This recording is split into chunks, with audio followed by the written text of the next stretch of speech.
Okay, well, it's 6:33. Why don't we go ahead and get started? And I know we may still have some folks joining. So before we call the meeting to order, I'll just remind folks, so we are meeting by Zoom for the time being. If you can update your name just to indicate your first and last name. And of course, if you have, two people joining, I see a couple folks like that, please put both of your names. And then if you can, please indicate if you're a member or a guest. And of course, a member is somebody who owns property or is a homeowner or a renter or owns a business in the council area. So with that, I will call the meeting to order. So welcome everybody to the September 1st Tarragona Community Council meeting. My name is Anna Brawley. I'm the president of the meeting or the council, and I'll be chairing the meeting. And I'll also introduce our other board members. I see Kathy Gleason, our vice president. I see Kathleen Bilaski, our secretary, who's also taking minutes today. Thank you very much. And I see our at-large board members, Stephanie Quinn Davidson and Carolyn Hall.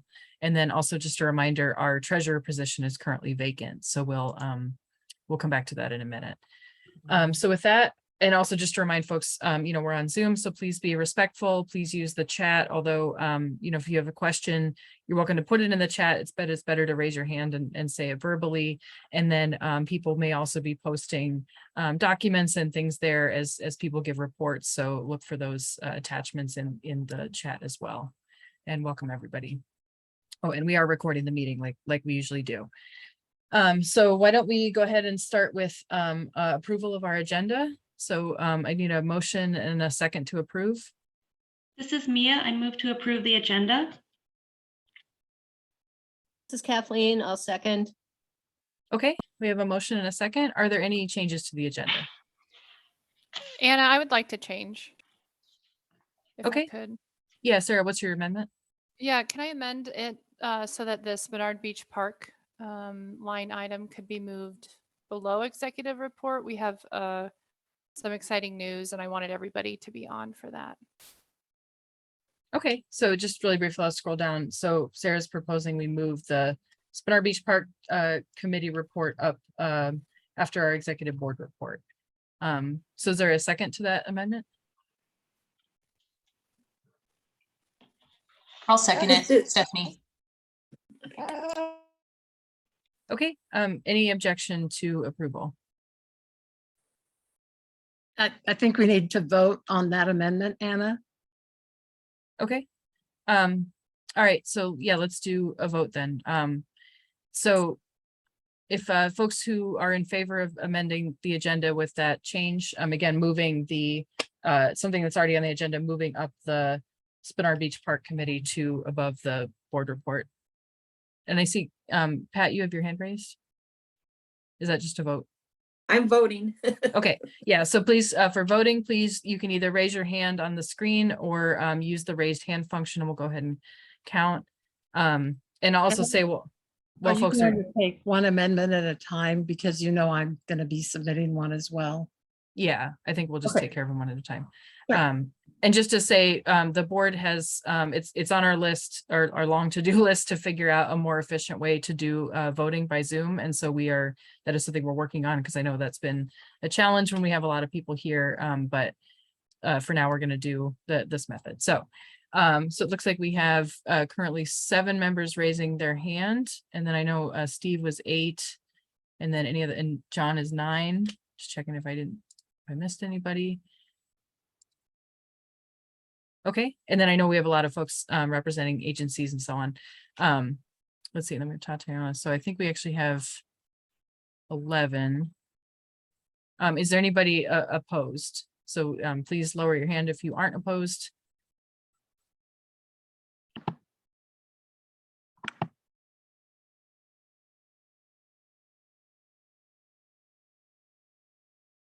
Okay, it looks like we have maybe one person opposed.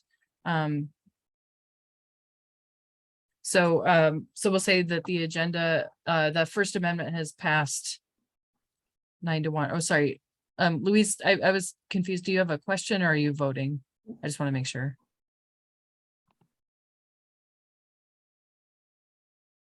Okay, well, we'll let that go. Sorry, I'm very slow on Zoom. I was trying to raise a hand to say I don't mind if the agenda gets switched around.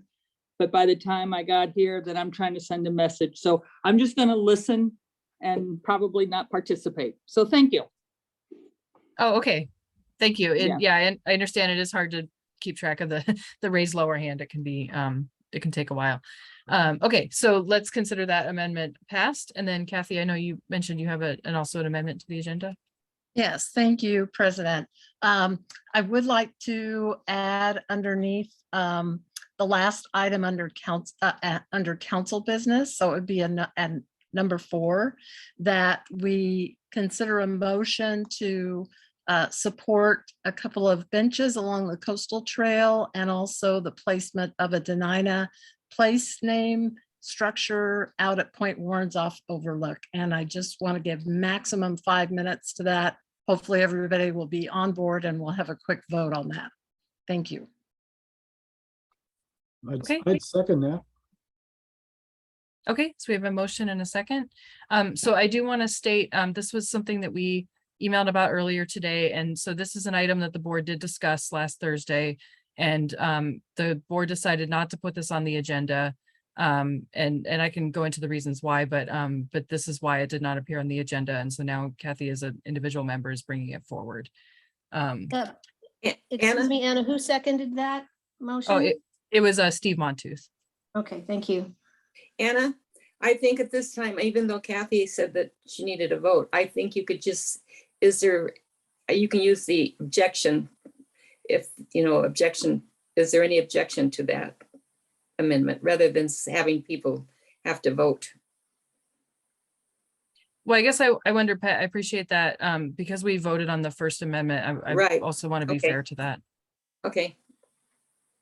But I appreciate, and I think you're right, going forward that we can use the non-objection method, but since we started this way, is there any other discussion on this amendment?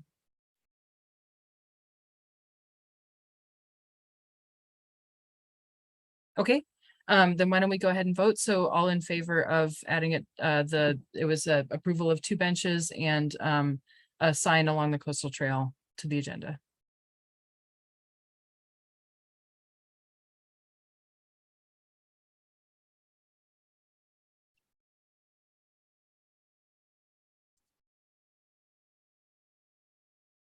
Okay, it looks like I see 1, 2, 3, 4, 5. And then Kathleen, is your hand up? Yes, it is. So 6. And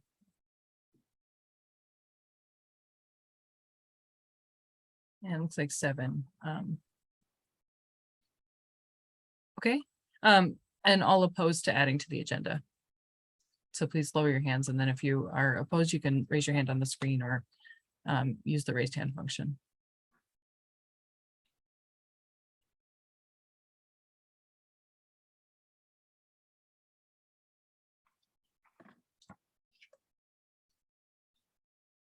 Okay, looks like I only see 1 opposed. So we will go ahead and add that to the agenda as item number 4 under council business. Okay, so now we are back to approval of the main agenda. So we already have our motion in a second. So why don't we go ahead and at this point, I guess I'll ask, since we're not adding anything, maybe it's okay to use non-objection, just so we don't take up more time in the meeting. So is there anybody opposed to approving the agenda as amended? Okay, not seeing any. So let's go ahead and move on. Next, we have approval of the Turnigan minutes from June. So those were sent out with the meeting reminder. And again, reminder that that if there's minor, typos or things that don't affect the, substantive statements in the minutes, that we can make those adjustments. But if you do see substantive changes, we can make those as well. And thank you again to Carolyn for stepping in, because I know Kathleen was not available that day and taking the minutes. So I'm looking for a motion and a second to approve the minutes. I move we approve the minutes. This is Kathleen. And this is Mia. I second the motion. Okay, we have a motion and a second. Are there any changes to the minutes that folks saw? Okay, I'm not seeing anybody raise their hands. Then is there any objection to approval of the minutes? Okay, without objection, then we'll consider those approved. And again, you can always check our website for documents like past resolutions, past meeting minutes, anything related to council business. So then let's move on to announcements. Are there any council-wide announcements? And I'll say the board does have some information to share back, but we'll be doing that under other items. Kathy, go ahead. Thank you, Chair. I just wanted to briefly say that Portia Erickson from the mayor's office got back to the Lineary Park committee, and the naming process that has to formally name some amenities that aren't formally named. That is going to be introduced at the September 13th meeting. And so if it's kind of typical to give a 2-week notice, then that would probably land on, I don't have my calendar, but anyway, it's being introduced. So that is finally moving forward. Just wanted to give the council an update on that. Thank you. Okay, thanks. And then I'll just see if there's any other announcements that don't fall under our existing agenda items. And let me just grab the chat real quick too.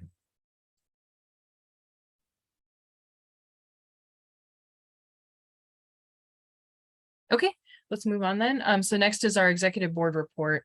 So we have several items to share, some of which are going to come up later in the agenda under our committees and business items. But in addition to that, we just wanted to share some of the things going on this summer and also just upcoming items. So the first two things are on the board report here. We have a notice of vacancy. So we had our treasurer resign earlier this year. And so we do still have that vacancy. We did some work to reach out to folks over the summer, but we have not identified somebody or multiple candidates who are interested in running yet. But we are able to do a special election when we do have somebody. So if you are interested in being treasurer, please reach out and we will either hold a special election at our next meeting or going into our next item, the regular annual election of TCC officers is going to be at our November 3rd meeting. And so we'll talk about that more next month, but just to give notice. And so those are for 1-year terms, January to December. And that's when we do our elections is November. And then I'll run through the rest of these and then we'll come back to the treasurer's report. The next one is just 2 notices of these are things that councils get. We're not required to take action, but we are, sharing it with folks if they're interested. The first one is the renewal of the Vitus Energy liquor license. That'll be coming up. And my guess is the reason it's coming up so quickly is because they had a license that was probably issued midway through the term of a license, which is 2 years for alcohol. And so they're I'm guessing back on their regular cycle to be approved by January when all those licenses flip over for the next cycle. And then the next one is the a marijuana license application. So this is a new one. It's in Spenard, so it's not in our council area, but it's we get notice of things that are within a certain distance. And so that's for a store called, I guess, Catalyst Cannabis. It will be at 4707 Spenard Road. The what is the old Enterprise Rent-A-Car building. So anyway, so the board is not proposing action on those at this time, but wanted to let you guys know. And we're happy to share the notice if you're interested. Next is our Federation of Community Councils delegate report. So I'll share that the FCC normally does not meet in the summer except for they'll do a picnic in July. Of all of the different councils and not have a business meeting. There was a business meeting in June that I attended, and it was only for the purpose of electing officers because there was not quorum at the May meeting. So that did happen. So officers are selected from among the councils to run the FCC, and there's also staff who does the support. And then Kathy, I don't know if you have anything to share or if you were at the July picnic. I did attend on behalf of the council, and it was a very nice event. Little bit of rain here and there, but it was well attended and did not get any formal action anything or even receive any kind of report. So it was just a good time having a picnic on a Wednesday evening. Okay, thank you. And I know the next meeting of the SEC, they meet the third Wednesday, so that'll be, I believe, probably Wednesday, the 21st, I think, this year. So if anybody's interested in attending, those are all open to the public as well as the council delegates. So next, just status updates. I don't believe that we have any notices beyond what's already on our agenda, but I'll just open up if there's any other things that we're forgetting. And I'll say most of them will be covered under land use or as business items. Okay, so with that, why don't we, and again, remember we amended our agenda, so we're going to move up the committee report for Spenard Beach Park. And then I'm going to invite Sarah Haley to present, and then I'm also going to stop sharing screen so she can screen share. Sorry, Anna, were you going to do treasurer's report before or after, Sarah? Oh yeah, I'm sorry. I totally forgot about that. Okay, so yeah, why don't we do treasurer's report, and then Sarah, you'll be up in a minute. Okay, thank you, Chair. Just because we're supposed to be giving a quarterly report per our bylaws and we don't have a treasurer, I happen to get the statement from our bank account at Northern Bank. So as vice president, I'm providing this information. So our balances are, the checking account is $2,085.05. And I'm still getting it wrong, so I so apologize. I'm lack of sleep. So let me start all over. Checking account is $285.05. And our savings account is $1,614.89. Thank you, Chair. Yeah, thank you. And again, we are looking for a treasurer. It does not take a lot of effort. We would love to have a sixth member of our board. So please follow up if you're interested. So with that, let's turn back to Spenard Beach Park. So Sarah, go ahead. Thanks, Anna. I'm going to go ahead and share my screen. And okay, can you guys see a picture, I hope? Is it working? Looks good, looks good. Okay, thanks. Sorry. Okay, so let me, I don't want to take up too much time, but this is really exciting. So those of you who've been coming to our council meetings for the past 4 years know that we've been working on this project at Spenard Beach Park. So this is pre-COVID. The goal was to install some amenities, a couple of benches and a couple of picnic tables. And it was a co-sponsored event between Spenard Community Council and Turnagain Community Council. So we both donated some funds out of our councils. And then we went out and did some fundraising. We had some great donors and purchased the items. So we're finally doing it. It's really exciting. I just wanted to show some pictures of the work that's happened over the last 2 weeks, and then invite everybody to celebrate the park at a lunch event next week. So I'll just go through these really quickly, and then also some exciting options for the future. So this we are calling phase 1. We installed here, and if you're not sure where this park is, it's on Lake Spenard. So it's right on Lake Shore Drive, which intersects Spenard and Wisconsin area right there. So it's right on the boundaries between Turnagain Community Council and Spenard. And it sounds like even before I came into this neighborhood, it was actually in the Spenard Community Council's boundaries. So there's our new bike rack that was donated by Cook Inlet Housing. And so we've got that affixed. That concrete pad was already there, which was super helpful. So now we have a bike rack with a second one to come. You can see there's the excavator, and we were digging the concrete pads. This was 2 weeks ago on a Saturday work party for the picnic tables. This is one of the benches. So there'll be 3 benches at the park now instead of 1, with a beautiful view of the lake. And now that's a concrete pad, and I'll show you those pictures. Here's our new concrete pad. These were just poured on Tuesday of this week, so 2 days ago. So this was just taken last night by Ben at Alaska Trails. So that'll be our second bike rack. We had a member donate the funds for a second bike rack. It'll be bright orange and it'll look just like the blue one, and it'll be on the other side.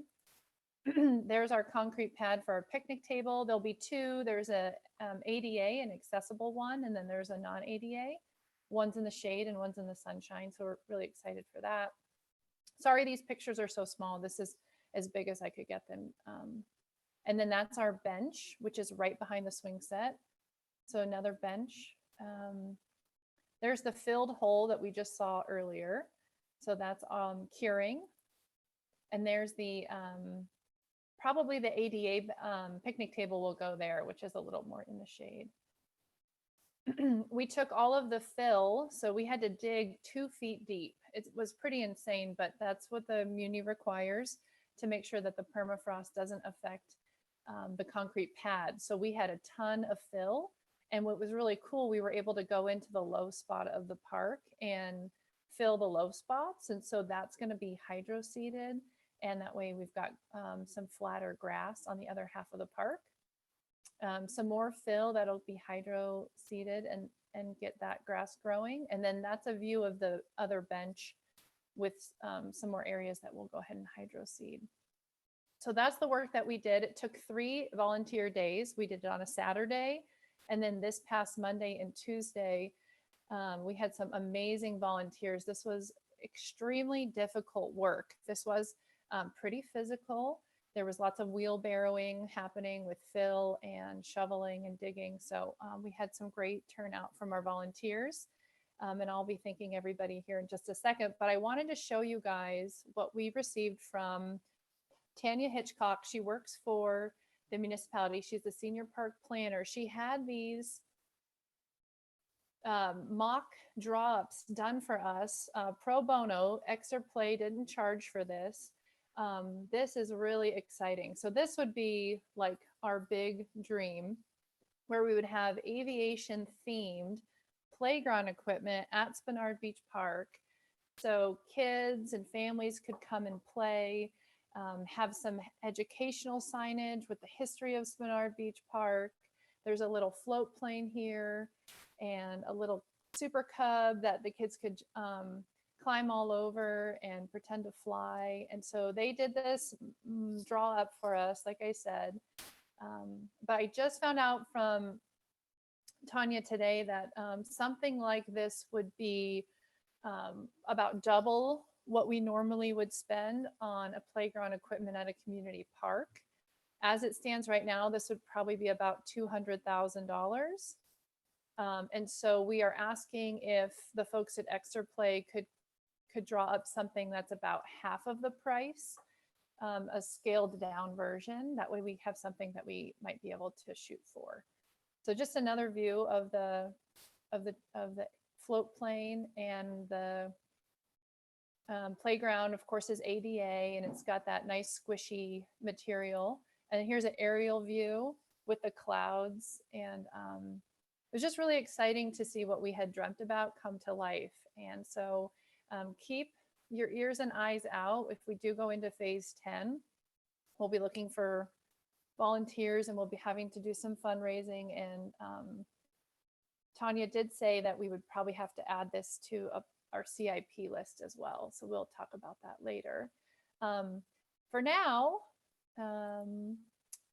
again, sorry, this is so small. Hopefully I can make that bigger. We're going to celebrate all the work that we've done at a lunch at the park. So it'll be at Spenard Beach Park. I didn't put the date on there. I'm so sorry. I haven't made a flyer yet, but it's going to be Friday, September 9th.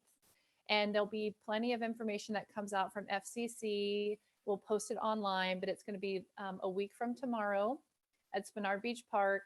I did hear back from the Lakefront Hotel, and they are unable to provide lunch for us. So I'm going to still work on a couple other places, but if we can't, bring a lunch. Just bring your lunch with you, and we'll all eat lunch at the park. So I'm going to stop sharing my screen and just do some quick thank yous. This is a phenomenal platform to thank all of the volunteers from the very first committee meeting that we had, where we were drafting ideas and making the poster,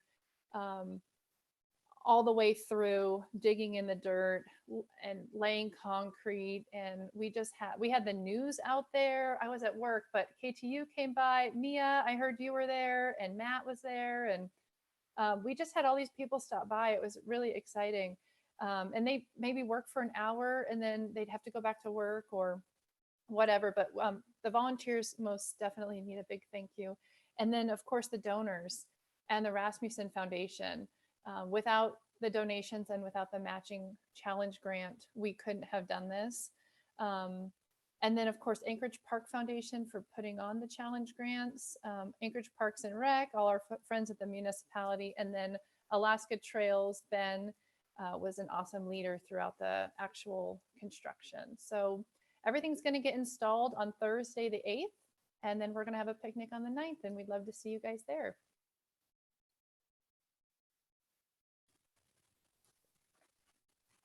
Yeah, thanks, Sarah. And thank you again. It was definitely a huge group effort by members of Spenard Community Council and Turnigan Community Council. But Sarah, you in particular have been carrying this forward. So we really appreciate all of your work and all of the committee's work, all of the volunteers who showed up. Thank you very much. And I just want to recognize there's a couple, well, there's some thank yous in the chat, but also Austin Quinn Davidson said about seeking a Parks Foundation grant for the play equipment. And so, I mean, I think we certainly haven't discussed like what our phase 2 looks like. You mentioned this is phase 1, but we are certainly wanting to, there's a lot of amenities we'd like to put there that are more expensive than, than this round. And so that's something that we're certainly interested in. Great, thank you. I'll get caught up in the chat. And if anybody wants to get involved, I'll put my email in the chat if you don't have it already, but we'd love to have you out there on the 9th. Thank you. Yeah, thank you. So so save the date, look for that. We did send out a notice, but we'll send another one when we have the official information. So thank you. Okay, so with that, why don't we go to we're back to our regular reports. And I see we have a lot of our agencies / elected officials here today. So we appreciate your attendance. So first we'll start with legislative report. And I see we have Senator Costello, Senator Gray Jackson, and Representative Clayman. So Mia, do you want to go ahead and start? Sure. Thank you, Anna. So I'm Mia Costello and serve you in the state Senate. It's really quite an honor. I just want to say it was really fun to participate in the Spenard Beach Park work day. And it was just kind of a different kind of a day to roll up our sleeves and shovel some cement, which was heavy. And I felt like I got a workout. So that was really great. So it is the interim, and as you know, we finished early and on time, and had a budget that was balanced in the legislative process. But during the interim, the governor will sign a lot of the bills that were passed, and so I wanted to highlight one of the bills that I introduced. I introduced it on the Senate side, and the vehicle that actually passed the legislature was introduced by Speaker of the House Louise Stutes of Kodiak. It was House Bill 308. The governor is going to be signing this bill on Sunday in Kodiak. And what it does is it's a dementia awareness bill. And what it does is it creates a full-time public health specialist in the Department of Health. And it also creates a dementia public awareness campaign. And, I'm sure many of you, including myself, have been touched with a family member, loved one who is experiencing dementia. And it's something that is becoming more and more common. We have a very fast senior population, a fast growing senior population in Alaska. And so this bill also will allow the state to take advantage of some opportunities for some federal funding, and kind of feel like it was a long time overdue. And I was really happy to be a prime sponsor on this bill, and just wanted to mention that to the council. And then I wanted to pass on my phone number. My office number is 2690117, and my cell phone is 227-5276. And if anybody has any questions, I'd be happy to answer them now.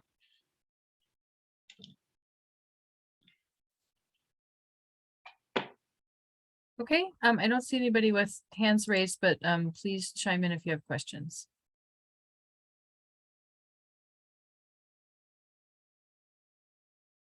Okay, I'm not seeing or hearing any questions, so we'll move on. And then as folks have questions, please feel free to jump in. So next, Senator Gray Jackson.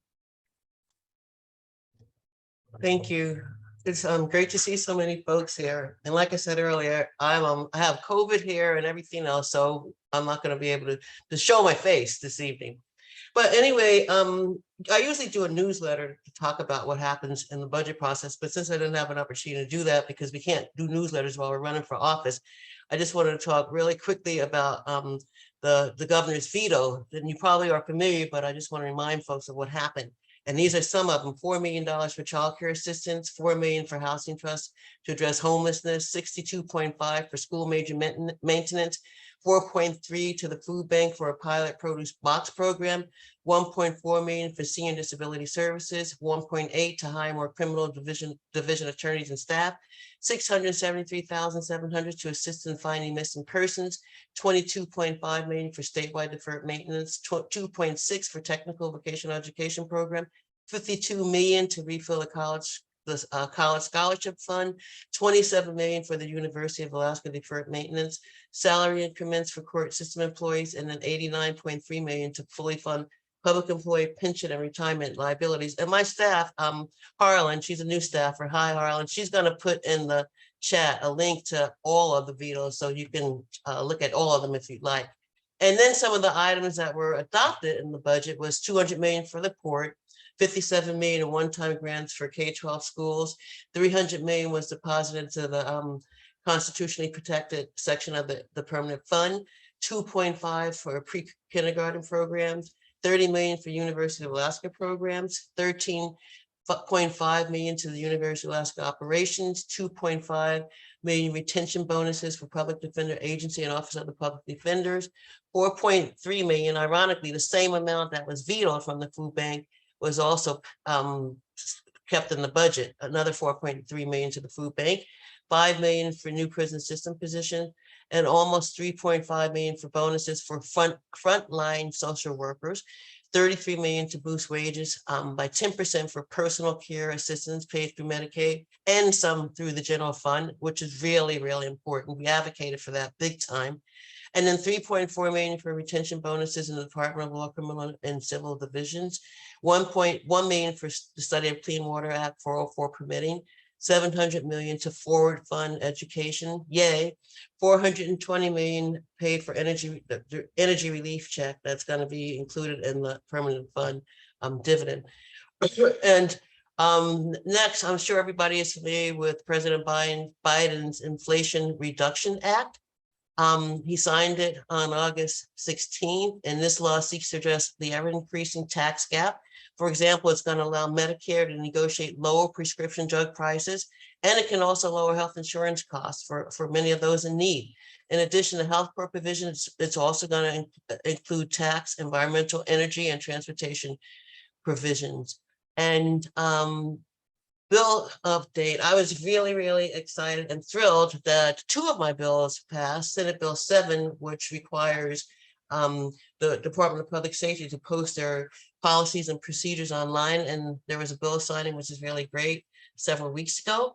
And then Senate Bill 222, which extends the occupational, the physical therapy and occupational therapy board. That bill signing, I think, is going to happen sometime next week. And on a side note, as you all know, there's 59 of us running for re-election, and I'm one of them, working diligently, not taking anything for granted, because public service is a passion, and I want to continue to serve the people of my district and also the people of Alaska. But also on a side note, if I'm fortunate enough to be re-elected to continue to serve, I won't have this community council anymore. And I'm going to miss this community council because it's like one of my favorites. But I'll be here, until January. With that said, if anybody has any questions, I'm happy to try and answer them.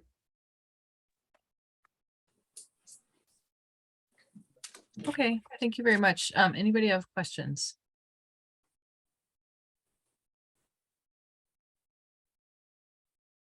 Okay, again, I'm not seeing or hearing any, so thank you for your report. And then I see we have Representative Clayman, and then I also see we have Representative Drummond. So Matt, if you want to go ahead and then Harriet. Sure. Thanks for meeting tonight and appreciate it doing by Zoom. And I want to thank both Senator Costello and Senator Gray Jackson for talking about the budget. I think one of the highlights on the budget is we did pass a budget, did not overdraw the so-called percent of market value, 5% limit on withdrawals from the earnings reserve. So I think that's a real sign of good fiscal management with respect to the budget. And so I won't go into a lot of details about the budget. I did want to just touch base on a few of the things that have been going on in terms of legislation getting signed. One of the issues that was really critical and was becoming more and more of a problem was specifically in the prosecutor's office, the vacancies and the inability to retain prosecutors was really getting to be pretty extreme. And I worked with Representative Josephson on a bill that added pay increases for lawyers across the state, but we were really focused on the shortages in the prosecutor's office. We learned in the Anchorage prosecutors, they had had at the time 100 homicide cases and only 4 experienced prosecutors to handle those cases. And so it's no wonder that they're really struggling to do the essential work they need in the prosecutor's office. That was a bill that has had real impact in terms of getting folks to stay on their jobs and not take other opportunities. And that bill became law earlier this summer. A couple of other bills that I was involved with that I'd sponsored. One was House Bill 62, which started out as a bill and actually changed the requirements for how many witnesses at weddings from 2 to 1, which was a concern brought to me by wedding photographers in terms of making their business, which actually does a lot of destination weddings in Alaska. They actually said the 2 witnesses was actually a problem, and many states don't even require witnesses. So the 1 witness was an improvement, but the real feature of the bill which wasn't part of the plan, but came in on the House floor and also was approved in the Senate. Alaska was allowing child marriage at age 14 and 15. And as part of the bill on marriage witnesses, we added to that eliminating child marriage under 16. And so that's actually a really positive step forward for Alaska. I really found that there was no one that supported child marriage at those ages, and actually a very few number that even supported it at 16 and 17. I don't support 16 and 17-year-old child marriage, but the legislative process meant we couldn't get that 16 and 17-year-old child marriage eliminated. But it's a huge step forward for Alaska to take out the 14 and 15-year-old child marriage. And we've made it so that anytime somebody that's 16 or 17 wants to get married, they have to go to court. They have to convince the judge that they know what they're doing, that they're really competent to get married. And they can't just do that with parental consent alone, because we learned that, unfortunately, there are some parents that really will push their children to get married when their children really aren't ready for that. And requiring the judge to take a look at the circumstances, I think, is a really positive step forward for Alaska. So that was legislation that I was involved with. And then another bill that passed in my office was one that updated and modernized the laws for physical therapists and occupational therapists. One of the interesting features about both House Bill 62 and House Bill 99 is that several times this summer, the governor has chosen not to sign the bills. He doesn't veto the bills, but he never actually signs the bills. And there's provisions in the statutes that allow laws or bills to become law without the governor's signature.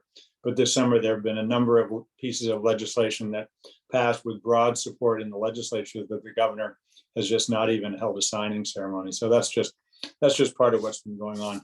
And the last thing I just want to touch base on, because it's getting so much attention, first to congratulate Mary Peltola and becoming our new representative in Congress following the death of Don Young. She'll be on the ballot again in November.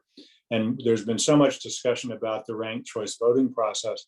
And what I've been hearing consistently, of course, I'm out in the neighborhoods as part of my campaign, but I'm hearing consistently from folks in the neighborhoods that they're very pleased with the new system. They like the single ballot primary that puts the top 4 going forward. And I really had the sense on the ranked choice process for the U.S. representative, all the folks that I talked with, they really understood what they were doing. They were making pretty careful strategy calls about who to vote for, but I didn't hear anybody that hadn't really developed a good understanding how the system is working. So that's just a feature. We'll be having all of the all the elections in November will be ranked choice. And I know Mia Costello and I are running both for state senate, and the one thing we know is because there's only 2 of us, there really won't be any ranked choice at play in that particular election. But again, thanks for coming back, and appreciate all the work at Spenard Beach Park. I was glad to come by and lend a hand shoveling cement and doing some cement smoothing out as well. So thanks again, and happy to answer any questions. Yeah, thank you. Does anybody have questions? Kathy, go ahead.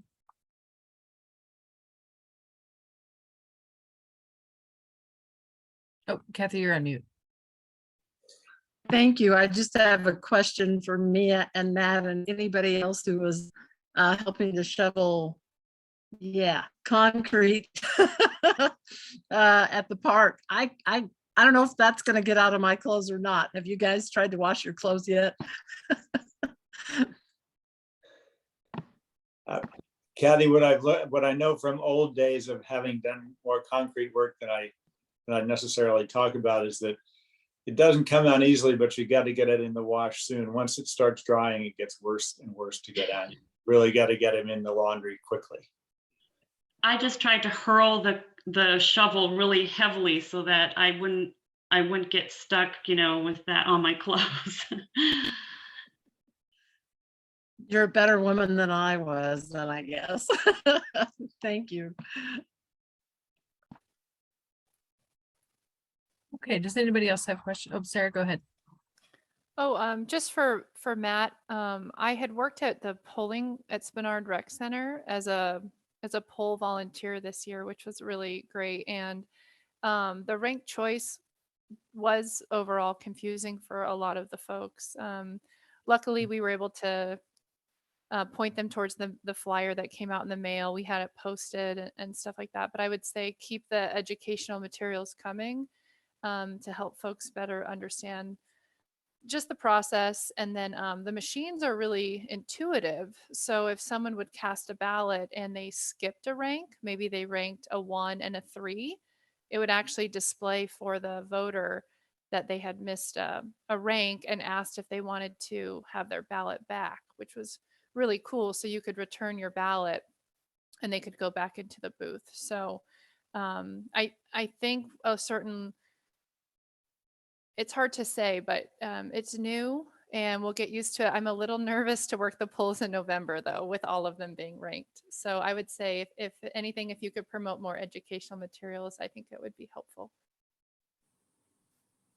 And thanks for that. We actually have talked regularly with Division of Elections to encourage them to continue what they're doing. And I think some of the steps they've done have been really positive. I know they had an online ranked choice vote for some designs for the Yes, I Voted stickers, and a couple of other things, so you could actually go online and try your hand at ranked choice voting online. And some of those things I think have been very helpful. Absolutely. Yeah, thank you. Okay, thank you. And then I'm just checking. I know I saw Harriet Drummond on, but then maybe she dropped off. So so I think unless there's anybody from other legislative offices, I think we are through our legislative report. Okay, not seeing anybody jump up. So why don't we move on then to assembly report, and then we'll do mayor's report. So I see we have Austin Quinn Davidson today. Hi, Anna. Hi, everyone else. Cameron and I coordinated ahead of time and I decided to come tonight. So that's why he's not here, and I'm sure he'll be here next time. Kaylee Reed, for those of you who don't know her, is here as well. She's my aide. All assembly members get a part-time aide, and I'm lucky to have her. So she's always available if I'm not. You can reach out to us. There's a bunch of stuff to report about what we've been doing this summer, so I'll try to keep it succinct. The biggest update of the summer is that Steph and I had a baby. Steph doing the hard part of the work. His name is Wilder. He was born June 9th, and he is there on Steph's screen. He's so sweet and so fun. I had no idea it would be this great. Other, though, more professional updates, we at the assembly level considered the distribution of ARPA funding. The last tranche of ARPA funding, $51 million is going into the community. That's on top of the, I think, $214 million through CARES Act and the first tranche of the ARPA funding that we've already distributed, and that first under Berkowitz, and then when I was there, and now Portia, who's here tonight, is working with a grants administrator to get a lot of that funding out. So we're collaborating. We set parameters for how to determine who should receive that funding and put out a formal application process, and really spread the word to try to get as many folks to apply. So it wasn't just the sort of regular folks working with the Muni. We really wanted the impact to be substantial and to be spread out across the Muni and to different areas. So we identified 4 pillars, which were economic development, a healthy workforce, children and families, and housing. We tried to make sure that all of the 72 projects that we ultimately selected were connected to those themes that are really important for Anchorage right now. Just a little sampling of some of the projects that we funded. Anchorage Community Land Trust is building a kitchen incubator building now with this funding, where small entrepreneurs who want to start new restaurants but don't have the space, the commercial space to actually cook all the food, can come and borrow that space for a few hours, prepare things. It helps people who are sort of getting started. They're also doing a setup shop program, which is something they've been doing for years that helps entrepreneurs of all types get their businesses going. We put some money toward permanent supportive housing, which is some folks who are experiencing homelessness can live outside, right? A shelter is sort of the first line of defense. You might go to a shelter, but eventually you want to have a place to call your own. And it's better for our community too, if folks are able to get stabilized. And so permanent supportive housing is one of the best ways to get folks who need a little extra help, but do want to have permanent housing. So we collaborated with Providence to make sure funding was available for that project. We funded a Fish Creek study in Spenard that then flows into Turnagain. Campfire Alaska, we've been working with United Way for years, probably years now, at least a year and a half, on a restaurant relief program. When restaurants were really struggling, we gave funding to United Way, who then collaborated to hire restaurants whose workers weren't being kept busy enough and fed hungry people in the community. So we continued that program. Covenant House, there's a bunch more, and I'll put a link after my report to all, there's a spreadsheet of all the projects if you're more interested, you're checking out more details. Let's see, we passed early in the summer a provision. You might recall that when we passed the FY22 budget, the administration, the mayor and his team refused to implement the approved budget. They relied on some code provision that no one has ever interpreted that way before. And so we went ahead and made it extra clear in the code so that in the future they'll need to hopefully implement the approved by the assembly.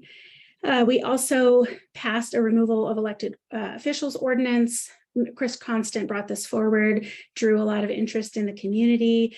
The charter, which is basically our constitution at the muni level, laid out years ago that we should adopt provisions for the removal of each type of elected official, including the mayor, including assembly members. We didn't have it for the mayor. It was just never finished. So we finished that, made sure that all the provisions were essentially the same for all of different types of elected officials.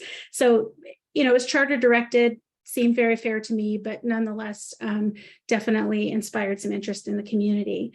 Let's see, for the first time since the 1980s, we have no low barrier shelter right now. And as you know, the mayor and his team bused people from parks and from the Sullivan to Centennial Campground, creating quite tragic situation, honestly. So the assembly and sort of that absence of leadership has stepped in and tried to create a winter plan. We passed a resolution to bring together a task force of experts around homelessness who could actually evaluate what we need to do this winter, since we weren't seeing anything from the mayor's office. The mayor vetoed that. We overrode him, which seems to be the pattern. But we've also passed some funding to make sure that we can purchase the guest house, which again, back to that permanent supportive housing, is a key part to getting folks off the street and into permanent housing. We also passed funding for winter shelter to make sure that the mayor's office could find emergency shelter and implement that, so we don't have people outside or in the campground. And we also passed some funding for United Way to work on housing, in addition to the Coalition to End Homelessness to do some casework and transportation and make sure they can move folks around and get them to permanent spots. Just a note that the Golden Lion, which we bought with the MLMP sale, can only be used as a substance use treatment. That was part of the stipulation of the sale, substance misuse, excuse me. It's just been sitting there. The mayor is supposed to be investigating how to use that to provide really needed treatment to people in our community, and he has so far opted not to do that. So it's just sitting empty. Forrest Dunbar and I chair the Budget and Finance Committee together. We've been working to get to the bottom of alcohol tax funding. The alcohol tax is about $14 million a year now. And as you might recall, its purpose is threefold. One is a public safety. Second is to support programs preventing child abuse, sexual assault, and domestic violence, and along with that, early education. And then the third pillar is homelessness.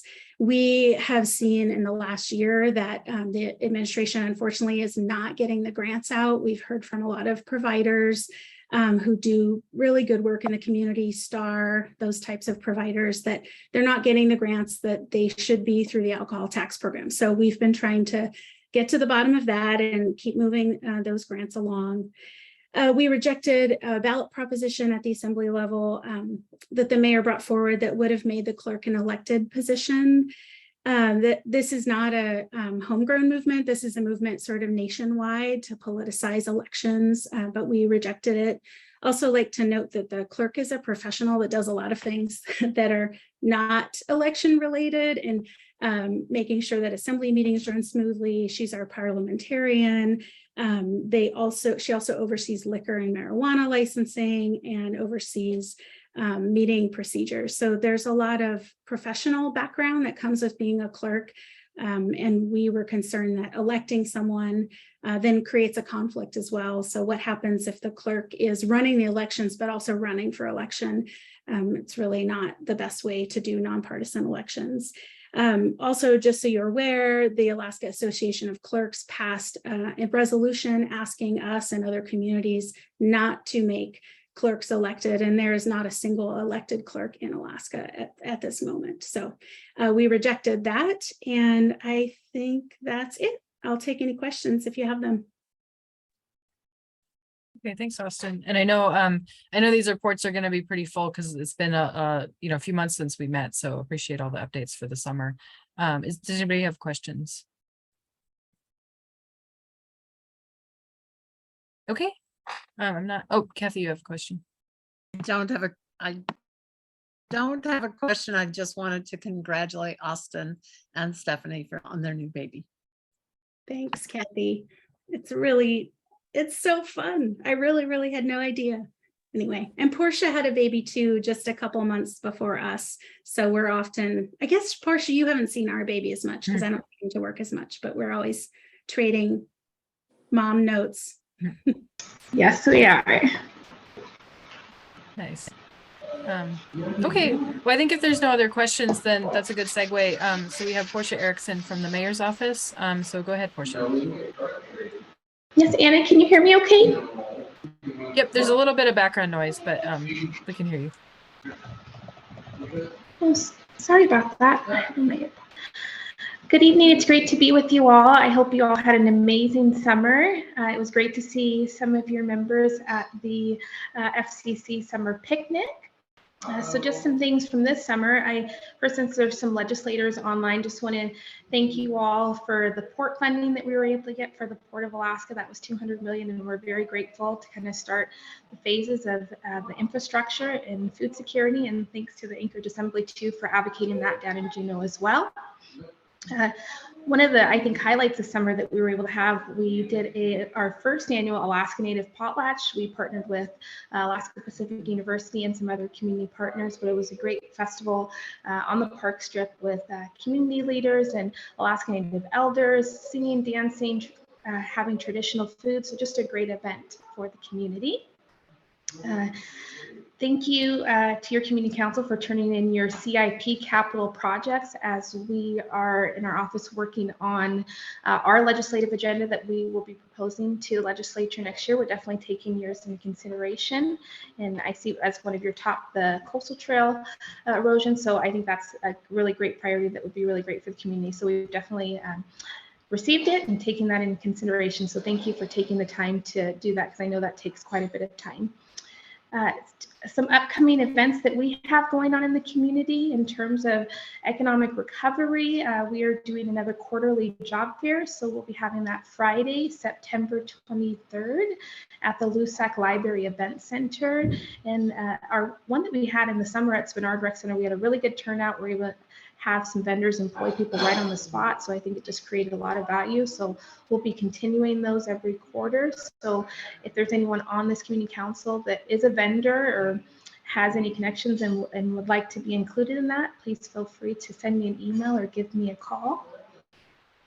Next, the senior, there's a senior program going on at the Lusac Library too. They're doing matinee movies for seniors. So that next one that is coming up will be Wednesday, September 28th from 1 to 3 p.m. And that's just a great way for seniors in the community to meet at the library, meet some other seniors and watch a movie. So I hope you guys can attend that. Reminder about real property taxes.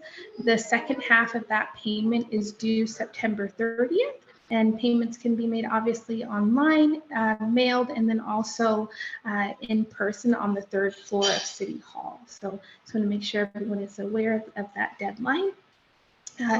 Boards and commissions, there are some vacancies that are coming up, and we have that available on our website. So if anyone is interested in serving in a different capacity, I know everyone is serving in the community council, but it'd be great if you want to check out what some opportunities are. Those are really valuable to the community and to the city. So I want to encourage anyone if they'd like to apply. And Ms. Gleason already mentioned, but the Lineary Park, again, will be coming up the naming panel on the 9/13 meeting, so next Tuesday. And with that, I'd be happy to take any questions. Thank you for your time this evening. Yeah, thank you. Carolyn, I see you have a question. Next, Portia, I'm curious, do you know if there are any plans underway to bring back Sunday service at the library? I've had a couple of neighbors talk to me about how the library is no longer open on Sundays and how they really would like to see it back. Yeah, so I asked about that too, because it's really valuable for me and my family, and my daughter. Sunday is a great day to go to the library. So I've been told that it's more of a staffing issue and that they have 2 positions open that they're looking to fill, because right now most people are still doing the rotation with the 6 days a week currently. So that's something that I've asked, but if I can get some more information, I'd be happy to email you, Carolyn, and see if they've made any headways with getting any additional applications for those positions.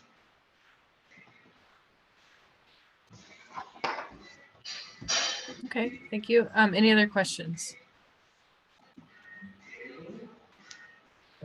Okay, I'm not seeing any, so thank you for attending. And Austin, you had a couple things just to add. So sorry, before we go to school board, we'll jump back to assembly real quick. Yeah, sorry, I forgot. So many things to report. Just wanted to thank Portia. She's leading the naming panel that Kathy and she both mentioned. And she reached out to me to try to figure out who, I guess I, as an assembly member, am able to nominate 2 people to serve on the Lineary naming panel. So Kathy and another person are already on there. And then Anna was going to help me try to brainstorm. And I don't know if we want to do that here at all, Anna, but who those other two folks could be. So Portia, thanks for reaching out, and sorry I forgot to mention that. Yeah. So Anna, do you want to do anything with that here, or do you want to coordinate?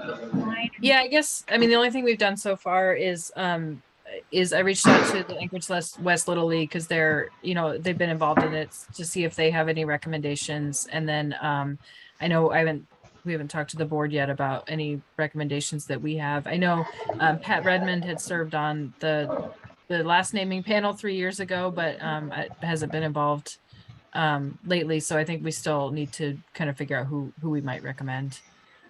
Well, if This anyone is Pat. I'm still following it with Tricia, so I know what's going on. Thank you. Well, let us know, Pat, or anybody else, if you're interested. I know Portia's waiting back to hear who those two folks will be. So if you are interested, maybe get in touch with me or Anna or Portia, but in the next couple of days. Okay, and Kathy, you have your hand raised. Thanks, President. The Lineary Park Baseball Memorial Committee, which is comprised of a couple of TCC members and then folks. You know, we already had this discussion with regard to who wants to be on the naming panel this time around for not only baseball items, but the memorial garden and the tennis court. And most of the people on the committee, like Tricia and others, declined. I asked Blythe Marsh if she'd like to serve. She declined. A lot of people are just busy. That's why Kathy and I are the only ones that are, you know, put forward our names. And so I noted that Sandy Rabinowitz was also on the first naming panel when we went through that process. So maybe Sandy would like to weigh in and see if he might be interested. Fortunately, there's no controversy about the 4 items in amenities being named, being named at the park. So we're hoping for a very short and smooth process. Thank you. Yeah, thanks, Kathy. And again, I'll just add, I think the Anchorage West Little League, if they have other members, I did ask them and I explained the timeline. And then I also reached out to the Anchorage Park Foundation staff just to say if they know any, you know, basically it would be appropriate for somebody who lives in the area who uses the park, but they might know others. So anyway, so we'll follow up as soon as we have any ideas. Great. Thanks, Anna. And then one more thing is that Chris and Forrest Dunbar and I introduced an item that would put on the ballot this coming winter in April, an ordinance that would increase the property tax exemption for if you live in your unit. So right now you can get up to 20% of $75,000 if you live in your home as an exemption to your property taxes. But the state legislature just passed a bill that allows that to go up to 75,000. And so anyway, we're changing that amount, hopefully, to go to 40% of 75,000, which would increase property tax exemptions for folks making up to about, or with homes up to about 800,000 in value. So that hasn't come for a vote yet, but it's something we're working on. Okay, thanks, Anna. Yep, thank you very much. Okay, and then I'm going to keep us moving. So again, if you do have questions for any of your elected officials, for the mayor's office, for other agencies, please feel free to reach out. And so I'm going to keep an eye on the time and hopefully by 7:45 or so, we'll move on to our other business items. But in the meantime, I want to invite Pat Higgins, who's here on behalf of the Anchorage School Board, and then we'll have our airport report. So go ahead, Pat. Thank you. I'll be cautious of the time then. Every year, the school board rotates different seats, different positions where they attend community councils. You lost the coin toss. I'm it. I'm pleased to be here for a little bit of background. From 2008 till 2017, I used to be on the school board. And then a year ago, I got back on the school board. I got frustrated with the low academic scores, a lack of focus, and a number of issues and complaints. At that time, administration had about a 74% negative rating with employees, and administration was equally as high, the principal groups, and there was a lot of issues. We're going through a transitional period right now. As you know, a new superintendent joined. Dr. Jared joined in July 1, and the first thing he had to do was deal with buses. Congratulations, superintendent.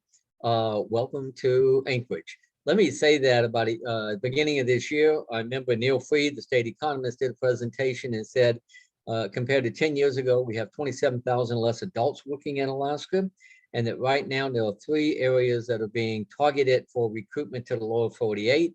That includes bus drivers, nurses, and teachers. Not bus drivers, but drivers in general, teachers and nurses. So our salaries compared to other locations is not as competitive. Plus they're doing sign-on bonuses. Plus they have lower cost of living. So we've got a lot of challenges coming up to us in the future. The biggest challenge right now, of course, is immediately with the buses, but I think that's being responded to pretty effectively. At least the initial steps look good. That we'll be addressing that, but we still go through a lot of transitional problems here, a lot of disruptions to parents, and we recognize that. It's hard to say what school is precisely targeted, because when the buses don't hit just one school, they hit more than one. When you got rotational locations, it gets a little bit tricky, but it's something that's a high priority.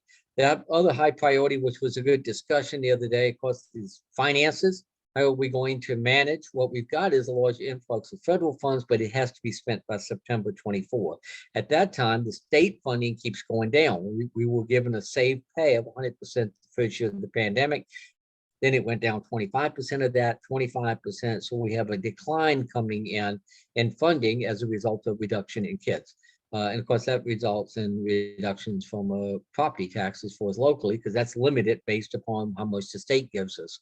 So we've been going through a reduction here last 5 years, flat funding, and we've got a pretty good inflationary rate, which we have to address as well. So we've got some real challenges.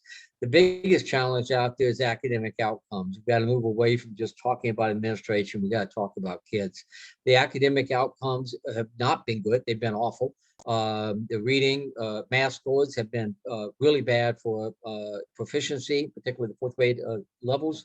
And that is a big focus right now coming in. The limited funds that we've got, we know 24 is going to be a crash year the way things are going financially for us. But we can't just simply maintain status quo. We need to put money back into certain areas to get the academics up. Our reading program that was adopted here since I got off the board, it really is focused on all kids reading at the same grade and the same level. We've got kids in 3rd grade who are reading at 5th grade level that should be given higher grade reading material. We've got kids in 1st grade that aren't ready for 3rd grade, and they need to be adjusted more. They have a WIN program, what is needed for 45 minutes to make up for what they're doing during the week. So some big concerns. Math is a big concern to mine because it's heavy reading intensive. People may remember everyday math and the bad results because kids who were behind in reading got behind in math. Well, this one's more reading intensive, I'm told, from what I've seen. So we're focused on that. I am pleased that the new superintendent talked about an audit of curriculum, knowing that's a big problem with our outcomes. We have to focus on kids. This is unacceptable. So we are, the board is getting more engaged than what it was when I first got on the board. They were following the Council of Great City Schools, just establish 4 goals, 4 guardrail, and then let the superintendent run it. We are engaged in establishing goals and directives and being more engaged, and I'm really pleased with that. So we have tremendous challenges out there. Our biggest challenges are coming up.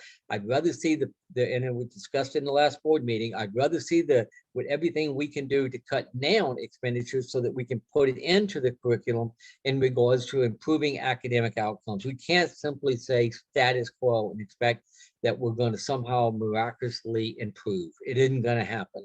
So we have some very tough challenges ahead of us.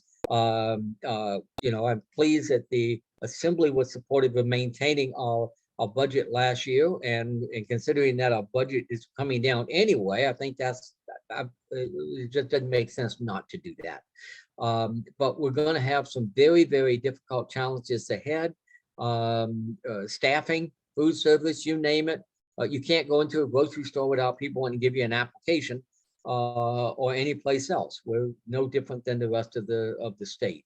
So we've got real tough issues ahead, but we got to make tough decisions, and we're pushing that forward. Let me say that we're getting money back from the federal government for bonds that in the recent past, that gives us an influx of one-time money that's pretty flexible. It could be used for some of the safety issues and bonding things that we had before. It could be used to spend it there. It could be used for the future. The board is going to be looking at that and deciding what makes most sense.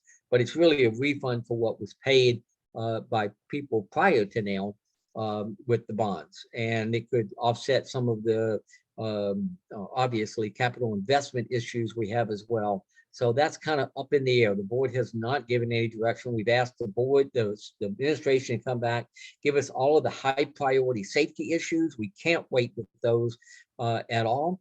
And then we'll decide from that what else we will do. But the board is very engaged right now, looking at everything from the goals to going forward with some of the other budgetary issues and curriculum issues. I hope we conduct an audit. The superintendent made reference to that.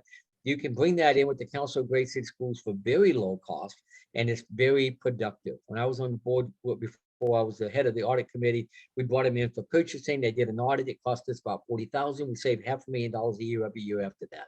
So some of these are very good for different operations, but right now focus is kids. We've got to do something about the academic outcomes. It's totally unacceptable. I will just tell two stories. I had talked to one second grade teacher who was previously a third grade last year, and she was crying, saying she has kids that don't know the alphabet because they were out for a year and a half and they're being told to teach them second grade reading material. It was frustrating. And that was out there. And then I've had some principals who say, look, I'm going to do what's best for the kids. I don't care. We're going to do some different things. So the school districts all over there, we need leadership that's going to somehow bring it together, but everything has to be kid focused. That is what we're about. It's not staff, but we can't get it done without staff either. So we're going to have tough challenges ahead. We'll be talking about that. And hopefully we'll get your kids to school, things like that, and that we provide safe schools for everyone. One of the issues I'll simply mention is the discussion about some of the extra space in schools, using it for some of the optional programs, some of the charter schools. Let me tell you, that has a lot of attention from my perspective, because our schools are built to survive after an earthquake. Optional schools going out and renting space and a little more than strip malls is not the same thing. And I want every kid to be safe after some type of disaster kind of issue.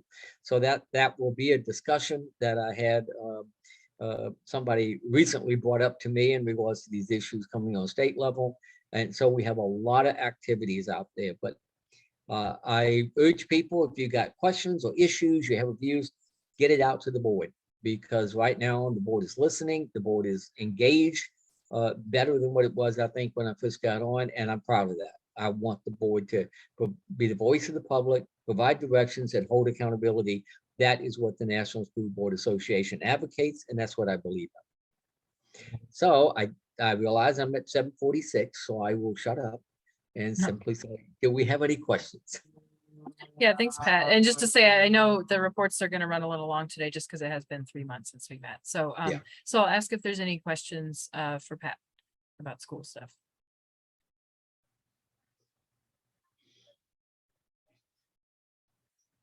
See, if you talk long enough, everybody gets quiet.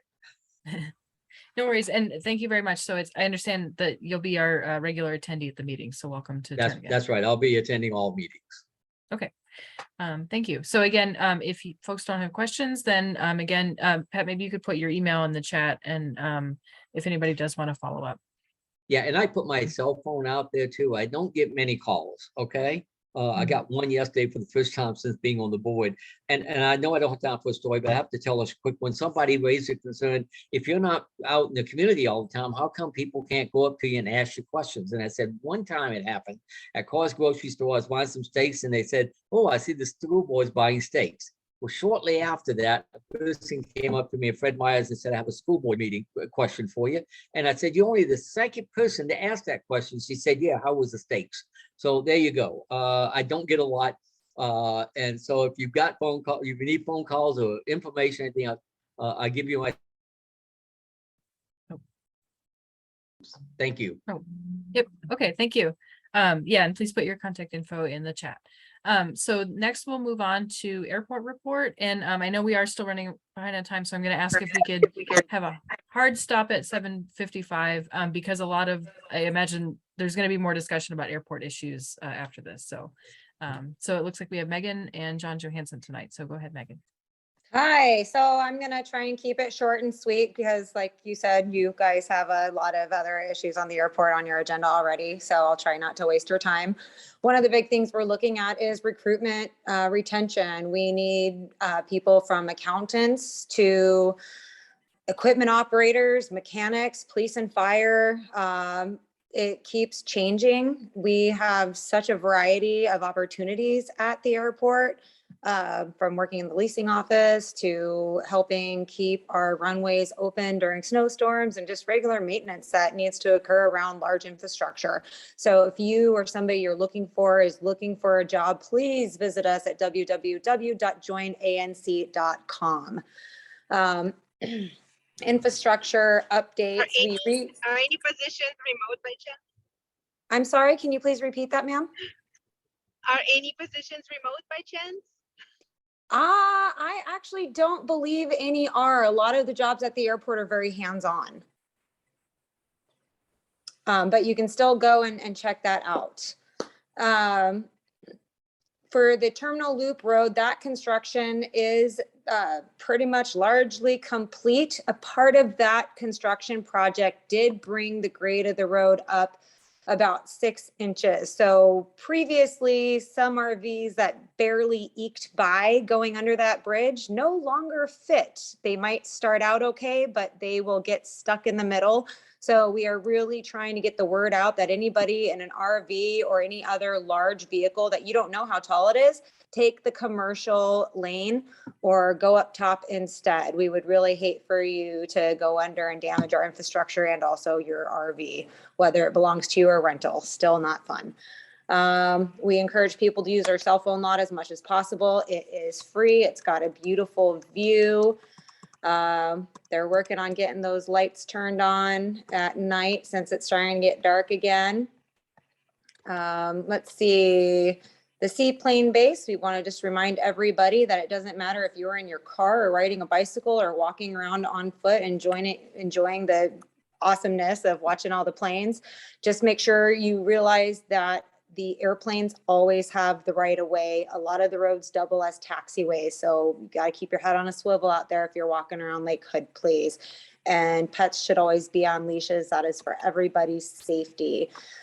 For departures and arrivals, for all passengers departing ANC, even if it is international travelers, check-in is currently at the South Terminal. And after people check in and check their bags, if they have an international flight with either Condor or Eurowings, then they can go to the North Terminal to catch their flight there, but they must go to the South Terminal first for check-in and baggage checks. We do not have any testing sites in the airport anymore for COVID. So if you are going to a destination that still has any kind of vaccination requirements or testing requirements, we're really trying to let people know to get those taken care of before you get to the airport. An airline is the one that makes boarding decisions, not ANC. So they can deny you boarding if you're trying to go somewhere and you don't have the appropriate documents. We don't have any of those requirements at ANC though. It's just, so check with the place you're traveling to. If you want to get our updates, please sign up for Gov Delivery. We have a link that has been provided inside the document that I sent to the city council members. You can also go and check online public notices. We have the official link for that also contained in the update I sent over. If you have questions, concerns, or comments, please use our online portal. It's important to use the online portal so we can quickly triage your question, comment, or concern to the appropriate person. We have a lot of employees and things can get bounced around, and we know that just makes people more frustrated when they're just trying to get what they think is a simple answer. So please use the online portal. And I am the contact for monthly updates. If you have any feedback for me, please send it to megan.peters@alaska.gov. I am more than happy to track down things for you guys.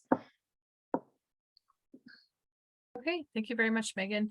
And like we said, there's updates on airport stuff, but in the meantime, do folks have questions for Megan?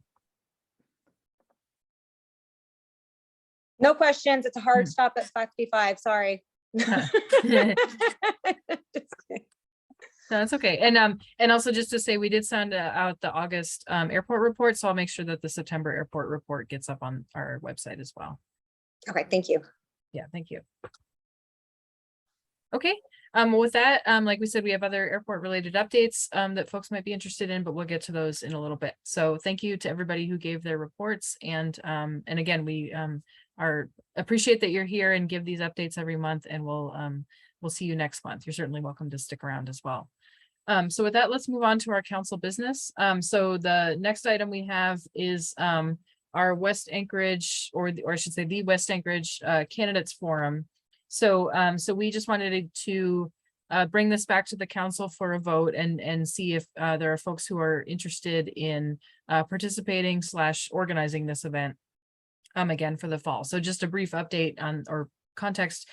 For several years, Turnagain Community Council, as well as Spenard, North Star, sometimes Taco Gamble, Sand Lake, and I think that might be all of them. Basically, the West Side Community Councils host a candidates forum. And so we don't do the statewide races, we don't do federal races, but we do in the spring, we'll do our, if there's a mayor's election, we'll do that one. If there's assembly and school board, we'll present those candidates for the ones that are in our district.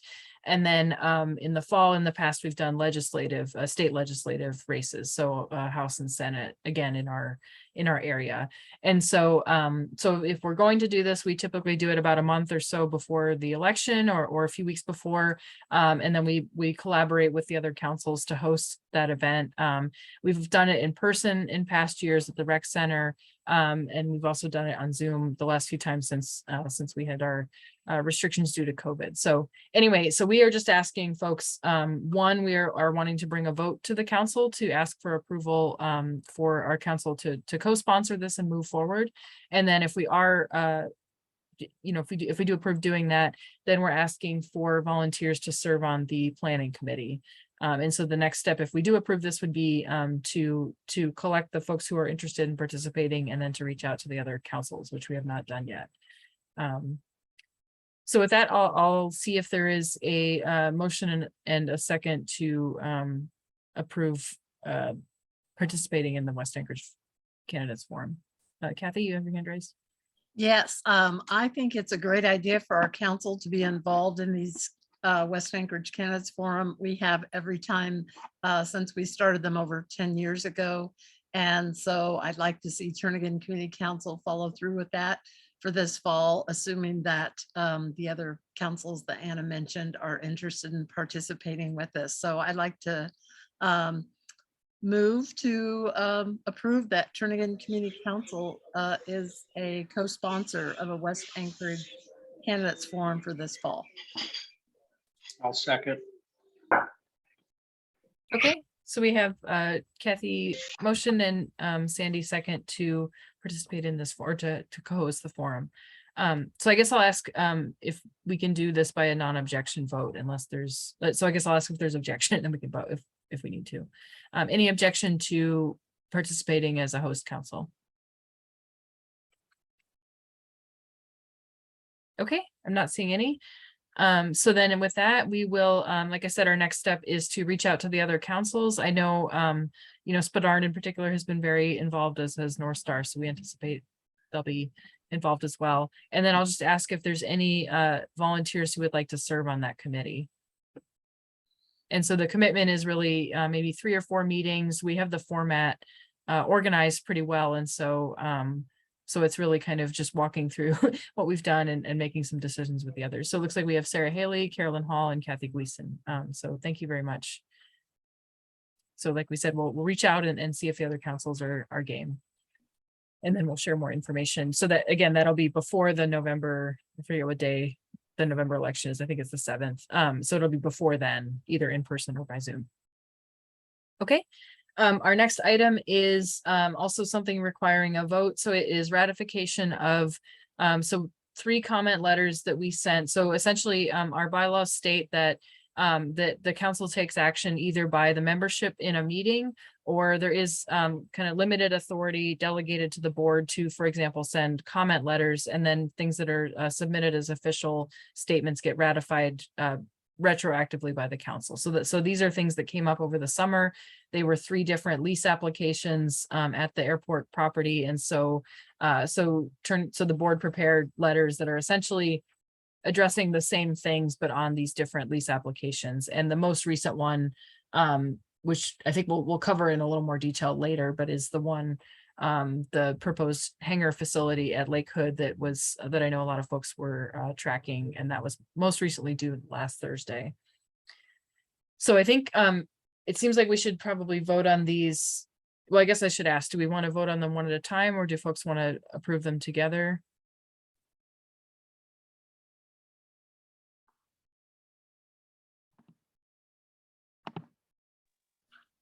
This is I think Kathleen. by I think we checking- should go one at a time.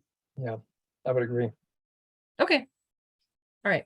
Well, then with that, I will share screen just so we can keep track. And then maybe Kathy and John, our land use committee chairs, maybe I can lean on you guys too to speak to these briefly. So the first one that I brought up is one that was submitted June 16th, and it was for a lease, Alaska Air Cold Storage.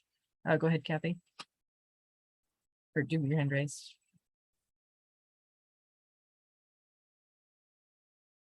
Sorry, I didn't mean to have my hand raised. So, well, I'll just jump in, and John, please jump in and join me on this. This was a lease application submitted, and it's a proposal for a large cargo and cold storage facility with, buildings, cargo jet hard stands, etc., on a portion of the remaining Postmark Bog, which is west of Postmark Drive and south of the existing FedEx facility. And they have a massive amount of proposals with regard to this. I mean, there's a lot to it, a lot of moving parts, and it definitely will add on to the cumulative impacts that particularly West Jernigan is certainly experiencing with cargo related facilities and operations that are ongoing. And this would be an additional facility at the airport that's cargo related. And we did submit comments focusing on, that it's Postmark Bog is a Class A wetland. That means it's high value.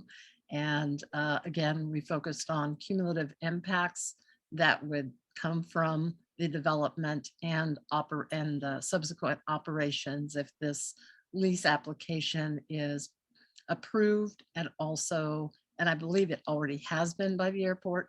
And then also they have now applied for a wetland fill core permit, and that is in the process of being reviewed. Yeah, thanks, Kathy. And then just to say, we'll state kind of which lease, which company, and what location each of these is at, but essentially we submitted basically the same comments because the purpose was to, again, it wasn't so much about individual lease applications. It was really about these big picture issues that we've been facing that come up with each of these applications. And then we also brought up these same concerns in our meeting with the airport director, Craig Campbell, that we'll talk about later in the meeting. So with that, Anna, go ahead. one minor clarification. The last Sure. one is slightly different, and there's some different concerns. We'll talk a little bit about that when we get to that last resolution. Oh yeah, thank you. That's a good point. Yep. But for this one anyway, so with that, if there's any questions or other discussion about the letter, again, this was already submitted, and so we need to ratify it retroactively as a council.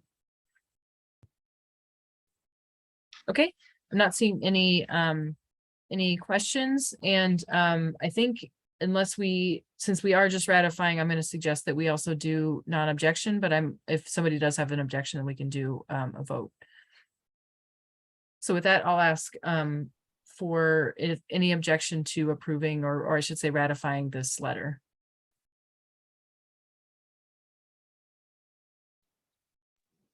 Oh, Kathy, go ahead. Oh, sorry, you're on mute. Sorry, typically we do a hand count, but I am completely comfortable with just seeing if there's no opposition. Okay. Sarah, go ahead. Yeah, Anna, hopefully you can hear me. I have my earbud in. Yep, we can hear you. Okay, yeah, just so the council knows, I did take a position with the state of Alaska at the airport, and so anything related to land use, I want to abstain. So if that helps to take a vote, just so I can go on record of abstaining, I'm not sure how that should work. Okay, well, that is a good question, because obviously, you know, your name would not be on it on behalf of the council, but I guess I'll ask others too, like, do we, because we certainly can do that vote. I mean, we're not putting individual names on it. What do folks think? Anna and Sarah, if a vote is taken, I can put in the minutes that Sarah Haley abstained. You know, just so it's recorded somewhere, if that makes Sarah feel better. Okay, yeah, I think in this particular case, that would be fine. I mean, certainly on something like a resolution or things where we do take a vote, a count vote, then we could add that abstention. But yeah, if Sarah, if that's okay with you, if Kathleen just notes in the minutes for each of these letters, that's the only vote that we have tonight, I believe. Okay, yeah, that would be awesome. Thank you. It's all new to me too. So thanks, everybody. Okay, no, thank you. It's always better to disclose those things and just be transparent. So, yeah. Okay, thank you. So with that, I did not hear any so if we say we're going with non-objection, I don't hear any objection to approval of that letter.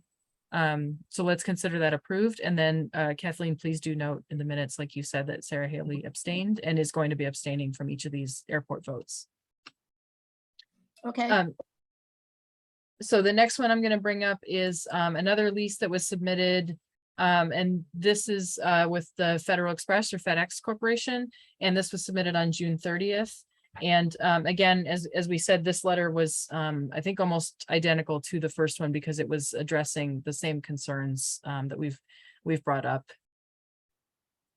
And it's also in a very similar location too. Yes, thank you. Yep. Yeah, it's adjacent and abutting to each other, the FedEx expansion and the Alaska Cargo and Cold Storage Facility. And combined, they will, to the best of my judgment, pretty well wipe out the remaining postmark bog Class A wetlands that exist. Okay, thanks, Kathy. So again, this is a letter that we submitted June 30th, and we are looking for a motion and a second to ratify this letter. I move that we ratify it. This is Kathleen. This is Carolyn. I'll second. Okay, moved by Kathleen, second by Carolyn. Any objection to a ratification of this letter?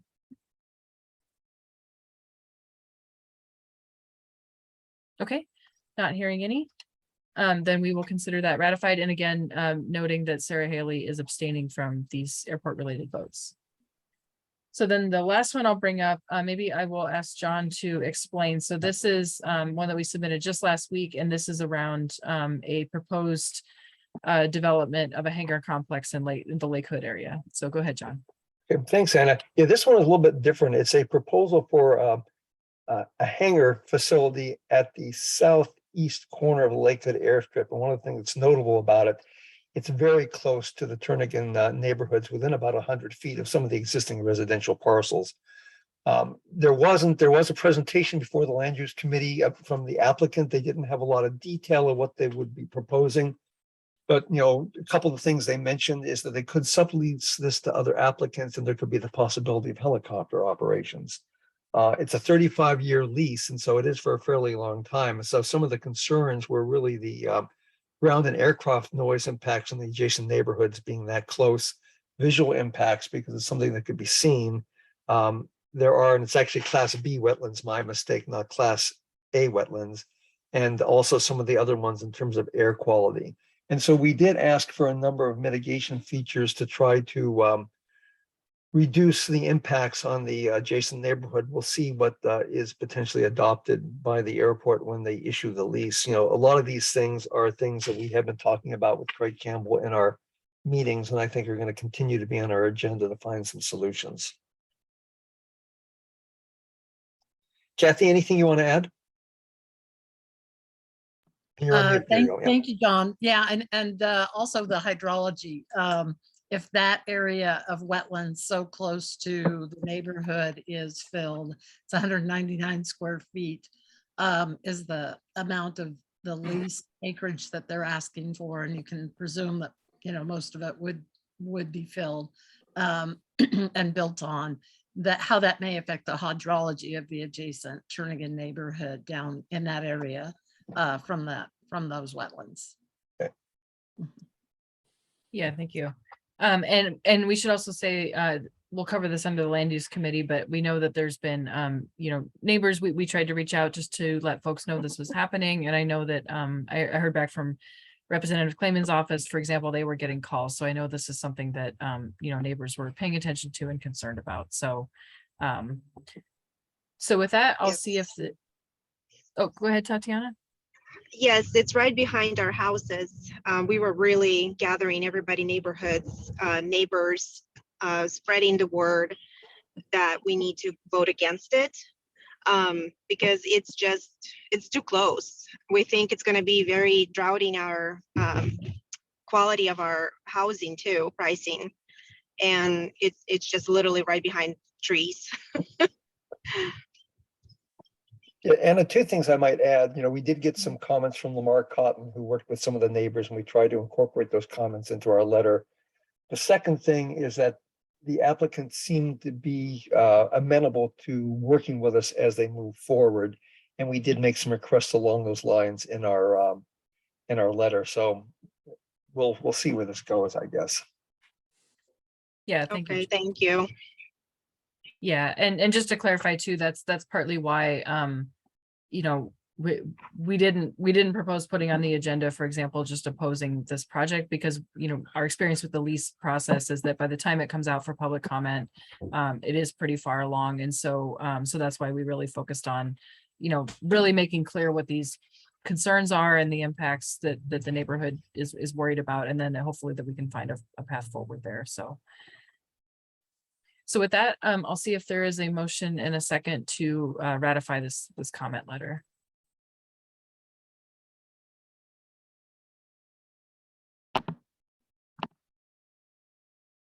Oh, Kathy, go ahead.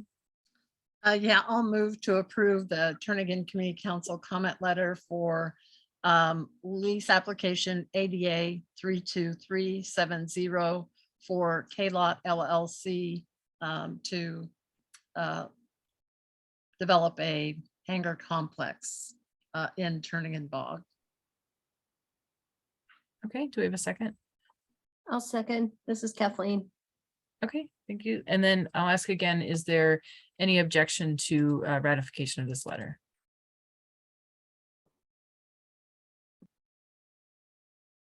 Okay, I'm not seeing or hearing any. So with that, let's consider that approved. Okay, Anna, I do have a Yep. quick question for you and potentially Kathy. Are we typically given copies of what has been approved in any of the application conditions? Is that something we get from the airport, or I guess we ask for that to see what they do with our comments and the application conditions? I can respond to that. No, we never do get a response on anything that we comment. And that is one of the things that we repeatedly ask for when the airport outreach communications plan comes out every 2 years for public input and potential revision. And that's something we asked for. I was on the original committee along with Matt Clayman and a few others when that plan was put together. But it but it's up to the airport to approve or not any kind of what's in there. And the airport has never included that requirement on their behalf to notify the council on anything we comment on, what their decision was. Well, perhaps if airport representatives are still on, they might listen to this, and this is something we should bring up in our next meeting with Director Campbell. Yeah, thank you, Kathy and John. I think that's a good idea. And yeah, I Thanks. don't remember seeing those either. So yeah, hopefully just to close the communication loop there. And especially with this one that as we know is really recent and still being worked out. So with that, let's move on to our next item. Because again, we still have some number of updates to give on things we've been doing this summer. So just very briefly on the disposal of the Woodland Park parcels, I just want to give an update. So at our June meeting, the council, after working through a public process, getting comments from members, et cetera, we prepared and passed a resolution that opposed the sale of or the disposal of those parcels.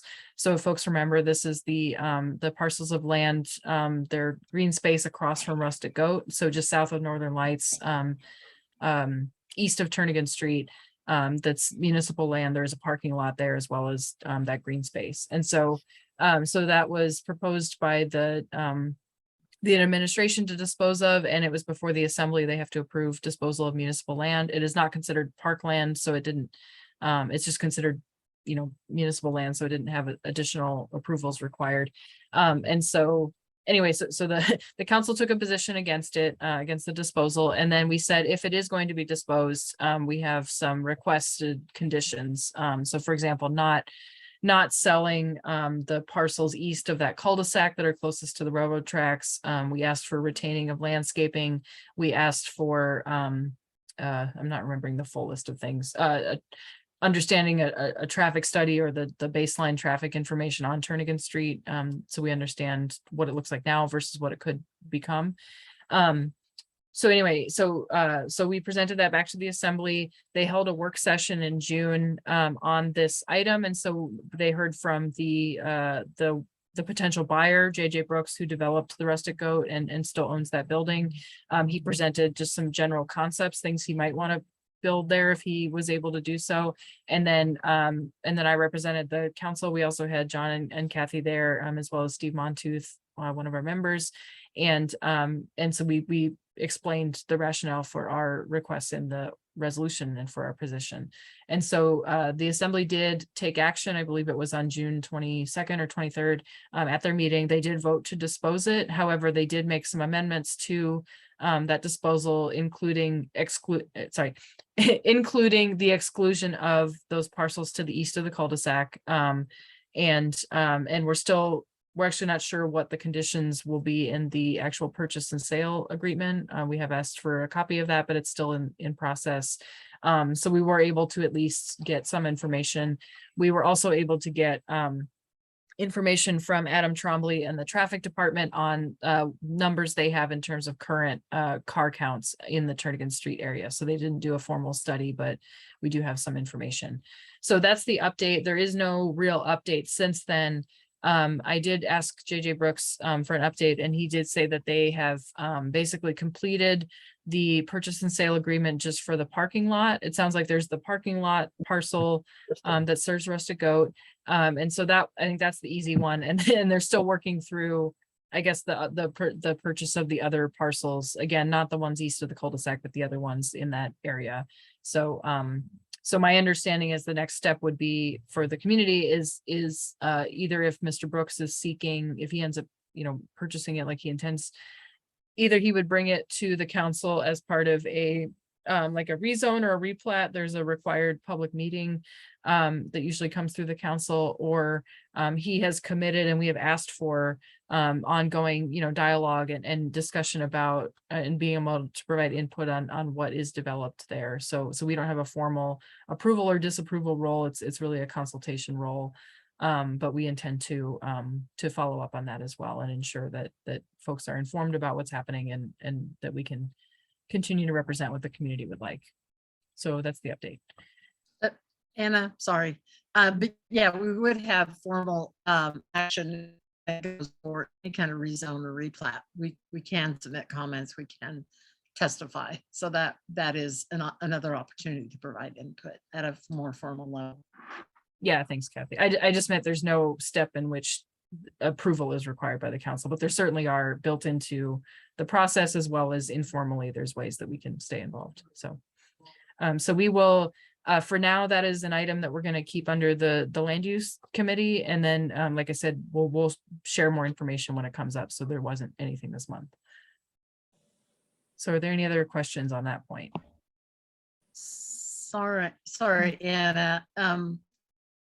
Did you share with the board, please correct me if I'm wrong, that you did hear that JJ would like to potentially have the Barber Street Park cul-de-sac turnaround removed from existence, where the emergency vehicles turn around? Is that, did you provide that, or am I dreaming? Well, I asked JJ for I said, you know, we're meeting on the 1st, and I said, do you have an update? And he mentioned, like I said, the PSA, or the purchase and sale agreement for the parking lot. He also mentioned that they're still under discussion. And so he mentioned that the cul-de-sac is not platted as a cul-de-sac. I believe it's just basically the end of a road, because if you remember, before Northern Lights was widened, that road would have just gone through, I believe, to the other side. And so some of the plats are older than what the actual street looks like right now. But I guess I would just recommend we table that, because he mentioned it basically as a sentence in an email, as opposed to anything that's being moved forward. So there's not, I don't know what action we would take at this point. No, yeah. Okay, so thank you. And just a Um, reminder, before we move on to committee reports, we were going to address yeah, I approval have it on of the list. Okay. Yeah. Yeah, I just wanted to check if there was any other questions, but I'm not seeing any. So I guess the main thing is just, if you're interested in that topic, please reach out, and then we will probably schedule a committee meeting, you know, when we do hear more, or we'll share it at the next council meeting. So with that, and just a reminder too, our last remaining items are the approval of these, or vote on approval of these items. And then our last item, we already covered the Spinard Beach Park. So we will go over updates from the land use committee, which covers a whole bunch of different things that happened this summer. So with that, I will turn it over to Kathy. And Kathy, I don't know if you have anything to share on the screen, or. Let's see if I can figure that out. Okay. I'm not really. It says that I can't start screen share while the other participant is sharing. Okay. Yeah, if you want to try again, I But just turned it off. Because I think, I mean, I think folks will want to see what they're voting on. Okay, excellent. Let's start with this one. So the first, well, it's just, since I clicked on that, that's what'll come up. The Anchorage Park Foundation has bench parks available for people to donate. I think the cost is $5,000 for a bench to be placed anywhere in town in any park. And there are actually 2 proposals for benches within the Turnagain area. This one, you may know where we're at. This is at Pete's Place, the end of Pete's Place, where there's a Y-shaped trail connection down to the coastal trail. And on the west side, and between those 2 paths and intersection, there's a large area of rose bushes. And the donors for that bench, let me see if I can just get my notes here, is Kim McKee, and she would like to have a bench installed there in honor of her parents, Guy and Pat McKee, who have, I believe, passed away. And so they are proposing a bench be put in the general area of the rose bush. And so I've collaborated with the Park Foundation, Diana Rhodes, she's been great. And we both agreed that the best location in that area, because there's not a lot of options, is to remove some of that grassy little part of the rose bush and then install a bench that would have a nice coastal view. And it would be an in-ground bench, so it wouldn't require these giant concrete pads that we just dealt with over at Spinard Beach Park. And if you want me to go ahead and go through all 3 of them, and then we vote with all of them, I'll leave that up to the chair if we want to do it one by one, or if we want to do all three. Okay, and before we do that, Sarah, you had your hand raised. Do you have a question or? Yeah, the picture on the screen is not the one that Kathy's talking about. So I don't know if Kathy, you have a picture of the Rosebush area. That looks like Laneri Park to me on the screen. Oh, well, I wondered if, yeah, because both of them came up. So nobody can see the one by the rose bushes except me. I guess we're seeing one that's labeled Laneri Park proposed bench location. That's what it says. Okay, on the well, top. okay. Both of mine popped up, so I apologize. That was the first one I was going to do originally. Thank you. So that's the second one. The first bench is also a donor, donors, Diane DeSantos and John Strauff have purchased a bench and would like it at Laneri Park to honor veterans. And so again, collaborated with Diana at Parks, Anchorage Parks Foundation. As you can see, probably most people are familiar with where this is at Laneri Park. In the foreground is the Memorial Garden, and then there's the coastal trail where there's a bump out. There's already a couple of benches there and a bike rack and bear resistant trash can, and there's a nice spot just to the east of that existing bench where another bench could be installed. Okay, and at this point, so we've covered two of the three. I'm going to ask if there's any objection to taking a vote on all three of these at once, or if folks feel like we want to approve them individually.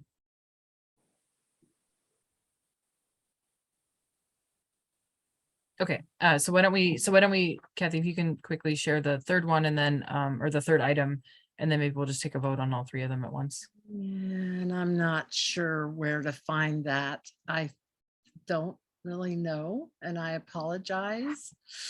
I'm not good at this. So, and sorry, I see John has his hand raised. Do you have a comment? I do have one quick question. Does there need to be any official approval by Parks and Recreation Department or somebody else in terms of putting a bench in this location? Is there a process that has to follow? That's a good question. And I think only the Parks Department and Anchorage Park Foundation could answer that. This is my input only, and I could be wrong. It appears that at this point, there are no formal steps to take for approval of this. The kind of input from Anchorage Park Foundation is nobody asks our approval. So anybody who wants to donate a bench anywhere in the parks or along the trails can just say, Anchorage Park Foundation, I'd like to donate money and purchase a bench and have it installed in this spot. And then they go ahead and do it. I assume maybe they collaborate with the Parks Department, but I'm not even sure that's the case. And that did raise a little bit of an issue for I heard about this, which was very recently, that typically and historically, Turnagain Community Council has had a great relationship with parks with regard to collaboration, and Park Foundation for funding, collaboration with practically every amenity that you see within our boundaries along a trail or in a park. We've been notified, we discuss it, we collaborate, and we vote to approve. And it really makes for a good process and an open, transparent process. But I don't think that's set in stone. It's just something that Turnagain Community Council, because we're interested in our parks and trails and the amenities, we have always been heavily involved in that process. But we weren't notified officially. There was no formal notification that I'm aware of. So yeah, perhaps thanks. Oh, sorry, John, just to answer your question too, I did reach out to Diana Rhodes on this item and asked if this is required, and also just if it's typical for councils to engage at this level or to be asked for approval. And she did state that no other council does this. And so again, this is why the board did not recommend putting this on the agenda. But so I just want to share that. It may be when it comes time for a vote, I may either have an amendment or suggestion in terms of a condition of approval or of recommendation, just because I do think that when you do put something in a public place like this, regardless of the good intentions, there should be a little bit of a public process. There may be those who have different opinions on whether it should go in or not. So just an observation.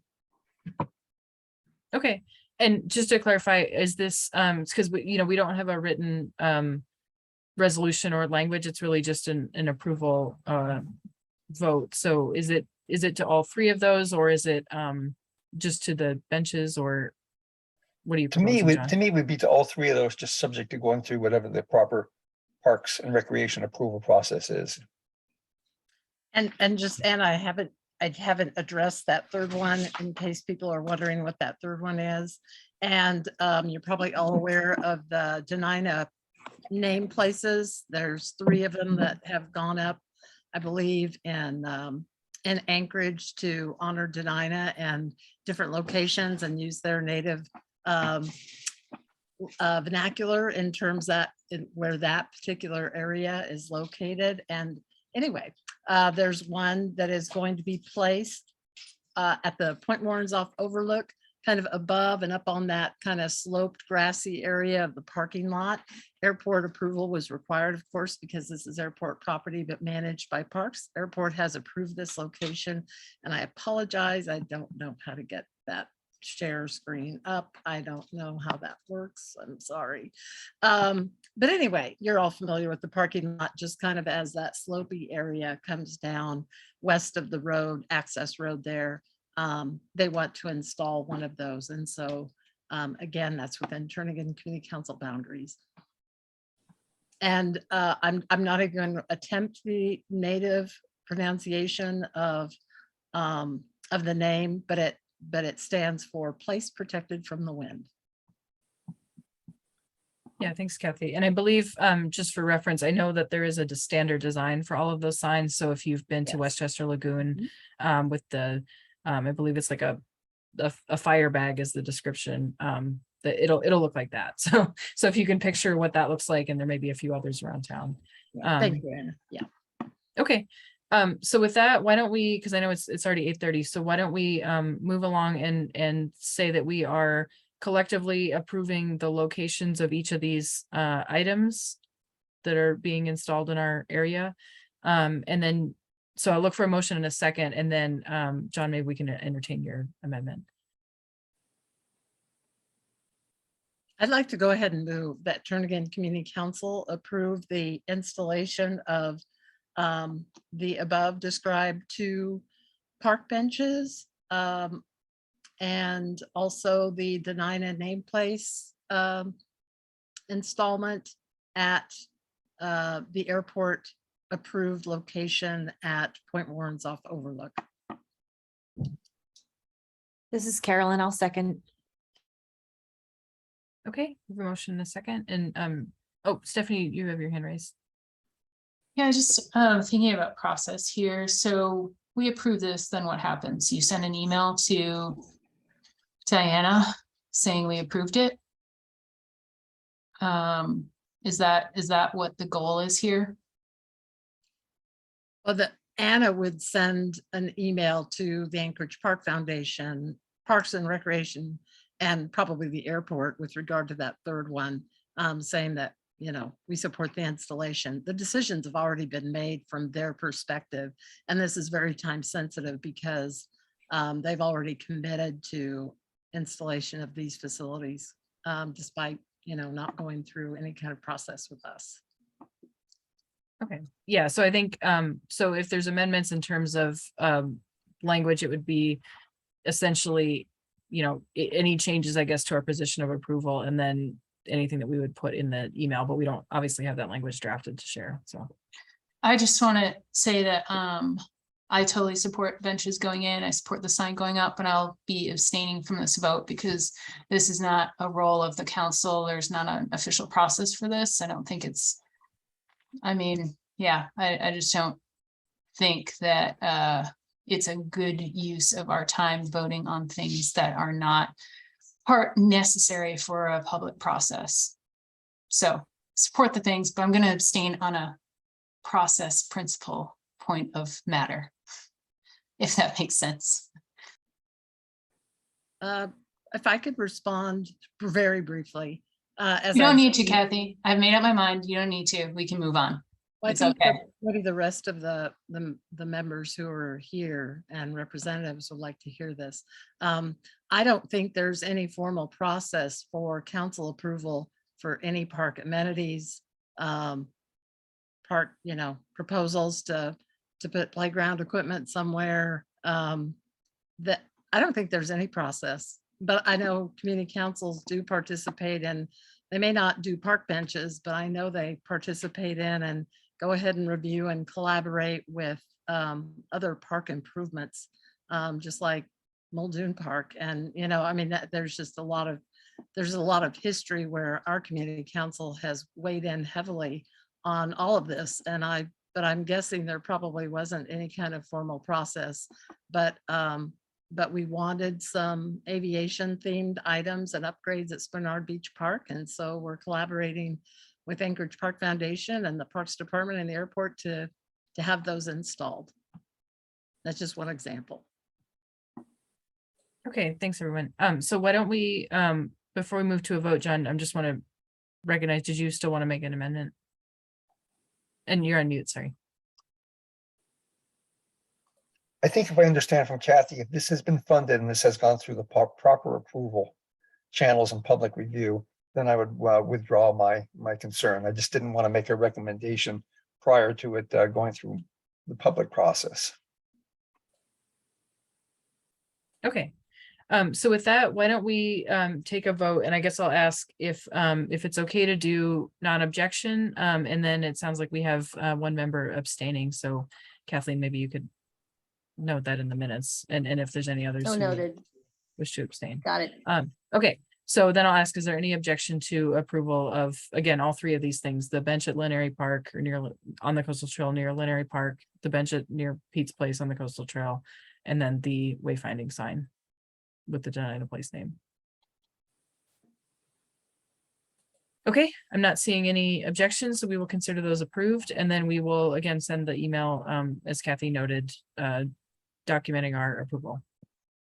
So with that, our last item on the agenda is updates, and I'm going to share the agenda just because there's so many things on the list. So again, these are some of which we already covered in other items, but just to say it was a really busy summer and it's a lot of issues. I'm sorry, I didn't mean to bounce that around so much. A lot of issues came before what would be considered the land use committee's jurisdiction, and so we've had a lot of meetings and a lot of follow-up. So John, maybe I'll go to you just to start, if you want to run down the list. No, that would be great. And I think I know Craig Campbell is on this meeting. And I again want to reiterate our thanks to him to reaching out to us and offer to have a meeting. And we did have a meeting on July 15th in which Anna, Kathy, and I met with Craig. And we also had Terry Linseth there and Tim Coons, who's manager of Lakewood operations. And it was a really good discussion. We talked about a couple of items. We talked about heavy truck traffic on West Northern Lights and reviewed some of the history and focused on what were some of the remaining issues regarding increasing amounts of truck traffic, and had a pretty good discussion. Craig had asked some questions about the operators who are using West Northern Lights and what we were doing in terms of working with the municipal traffic engineer.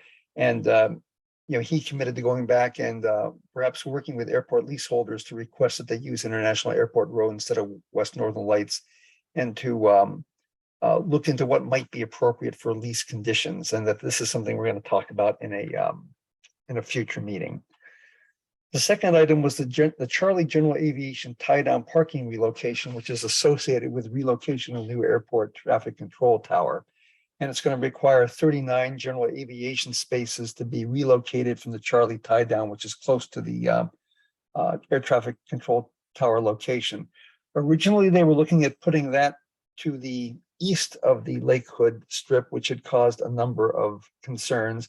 And Craig, having looked at that, made a decision that perhaps wasn't the best preferred location for consideration, and started looking at the potential of moving it towards the Echo GA tie down, which is off of, I think, Lake Hood Drive. And we were appreciative that he had taken that initial step. We followed it up. We'll talk about that in a minute with a field visit with Kathy and I to look at some potential locations there. one of the things that Craig had indicated is that perhaps the airport would not be planning for future growth and general tie downs in the Lake Hood area as compared to TS AIA. And we started looking at whether or not those 39 spaces could potentially be located incrementally in other places. And that's something to still to look at. And then the third topic area that we talked about was looking at sort of what are some of the neighborhood concerns about continued airport development. And some of those things we have listed in past communications with the airport, and some of our comments on the lease conditions, and they include things like impacts on wetlands, impacts on hydrology, noise impacts on the adjacent neighborhoods, air quality, water quality impacts, and talked about how we might start talking about some of those things. The airport is going to be revising its airport master plan, and there might be some, and that's for the Ted Stevens piece, not the Lake Hood piece, and that there might be some good opportunities to look at alternatives and concerns in that revision process. Again, I think we may look at in our future meetings what might be done in the way of mitigating some of these potential impacts and what ideas we might have. So we did come up with a list of follow-up items for future meetings. And I think at this point in time, we're looking at trying to meet quarterly and sort of have, I guess, a running agenda of issues to talk about and information to share between the two parties. So again, I thought it was a very, very productive meeting. And again, thanks to Craig and his staff for allowing that to happen. So the next thing, and maybe I'll talk about that a bit and then let Kathy chime in here, is that we did have a meeting on July 28th in which Craig invited us out to take a look at some of the potential relocation areas for the Charlie relocation out by Echo Parking and what might be some potential areas for infill.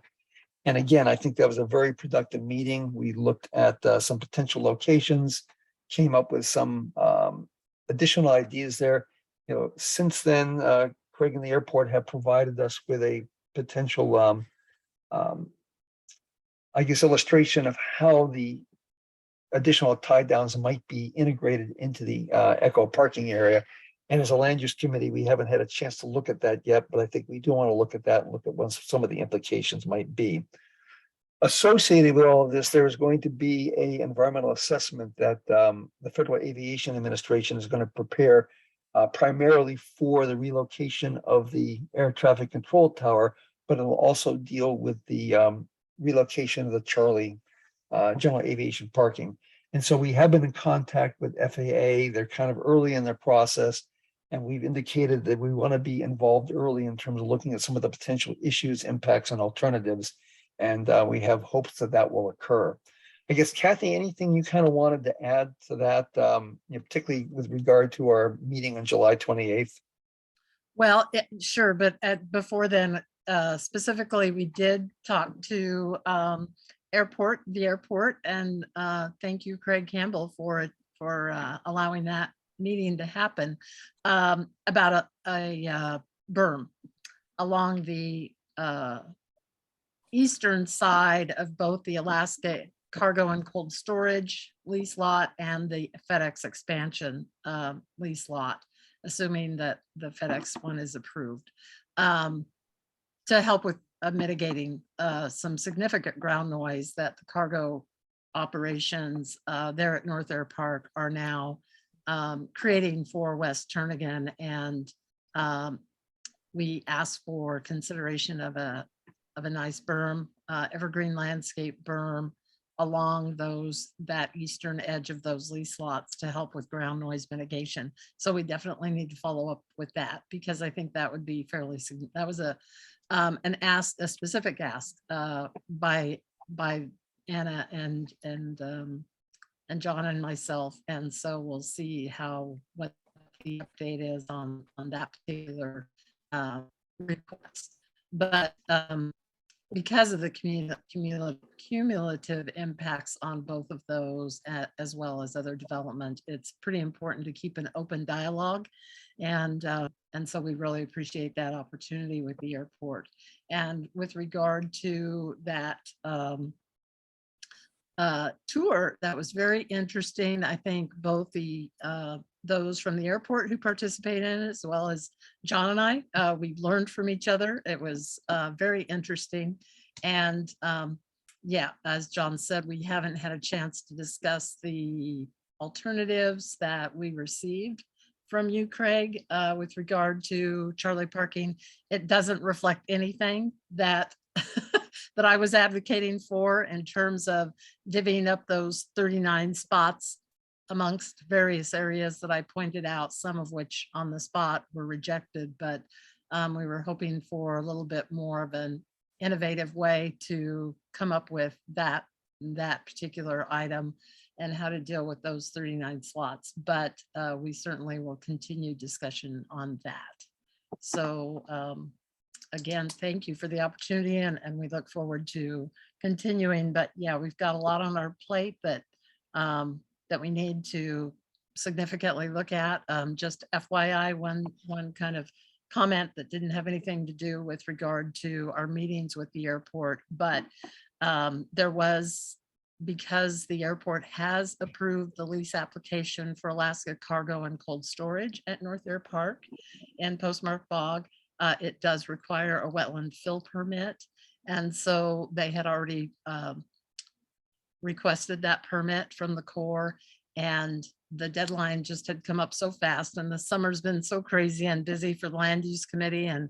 And so the council per se did not submit any comments on that Corps permit, but I did. But also my comments reflected almost everything that the council has voted on and now ratified with regard to cumulative impacts and loss of wetlands, both in Turnagain Bog and Postmark Bog, and specifically asked for on-site mitigation of protection of a portion of Turnagain Bog, as opposed to just Clap Bog credits that are nowhere near our neighborhood where we're be negatively impacted by the operations. And the Corps did respond to the applicant, and it was very a nice courtesy that they CC'd me and one other entity who had submitted comments. And so look forward to see how Alaska Cargo and Cold Storage replies to the Corps with regard to that, their letter with regard to their permit application. Yeah, thanks, Kathy. Okay, and then I suggest maybe I just give a quick, additional close on the hangar facility. Then we might see if Craig has anything he wanted to add to the conversation. Okay, yeah, and then I just want to make time because we have those three other items as well. Exactly. So I think quickly we discussed the resolution on the hangar facility. I think the main concerns there is that development is so close to the neighborhoods that we have concerns about a series of impacts that we've outlined in our comments. We'd like to hope that they'll get addressed potentially in the lease conditions. And as this thing goes forward, we would really like the opportunity to work with the applicant, if they're awarded the lease, and the airport to see what we can do to avoid or minimize impacts on those neighborhoods. So that's it for that. Okay. Thanks. And Craig, I know you're on, and I know maybe this isn't like the official airport notice, so you're welcome to speak, or if you just want to table these items until our next meeting, that's fine too. No, I'd be glad to just make a couple comments for a second. I do appreciate the meeting also. I think John and Kathy have it characterized correctly, and I want to see more of those. I like the idea of a quarterly meeting with your community council, because there is a lot going on, and development is happening rapidly, and my intention is not to do it behind your back. My intention is to make sure you're aware of it, and your comments are important to us. Kathy was talking about the berm for Alaska Cold Storage and FedEx, and that certainly can be considered when we go into the permitting process for them getting their development. And I'm going to ask you to keep reminding me of that too. So I'm doing a lot like you are, but it's not a bad idea. So it's not being dismissed out of hand. The notice on trucks going down Northern Light Boulevard, we've put out reissued an internal airport notice to all our leaseholders specifically pointing out that we do not want them using Postmark Drive to Northern Lights Boulevard, that they're supposed to be using International Airport, Western International Airport Road. And we'll be following up on that, trying to monitor what type of traffic might be trying to get out of the north side of Postmark Road onto Northern Lights Boulevard. We want to make sure that we're disciplining as much as we can those that are leaseholders on our property. When it came down to the 39 spots, I sent 2 possible concepts over to you to look at, and I am interested in your comments, because neither of those are actually confirmed. One of them flattened it out a little bit and stretched out. One of them moved it a little bit further to the west. But in response, Kathy, we are looking at other alternatives, but they are very limited. The one with that white hangar and that space, I talked personally to the leaseholder there. He does not want to have general aviation there. He has plans to build it. He doesn't want to have aircraft parking there.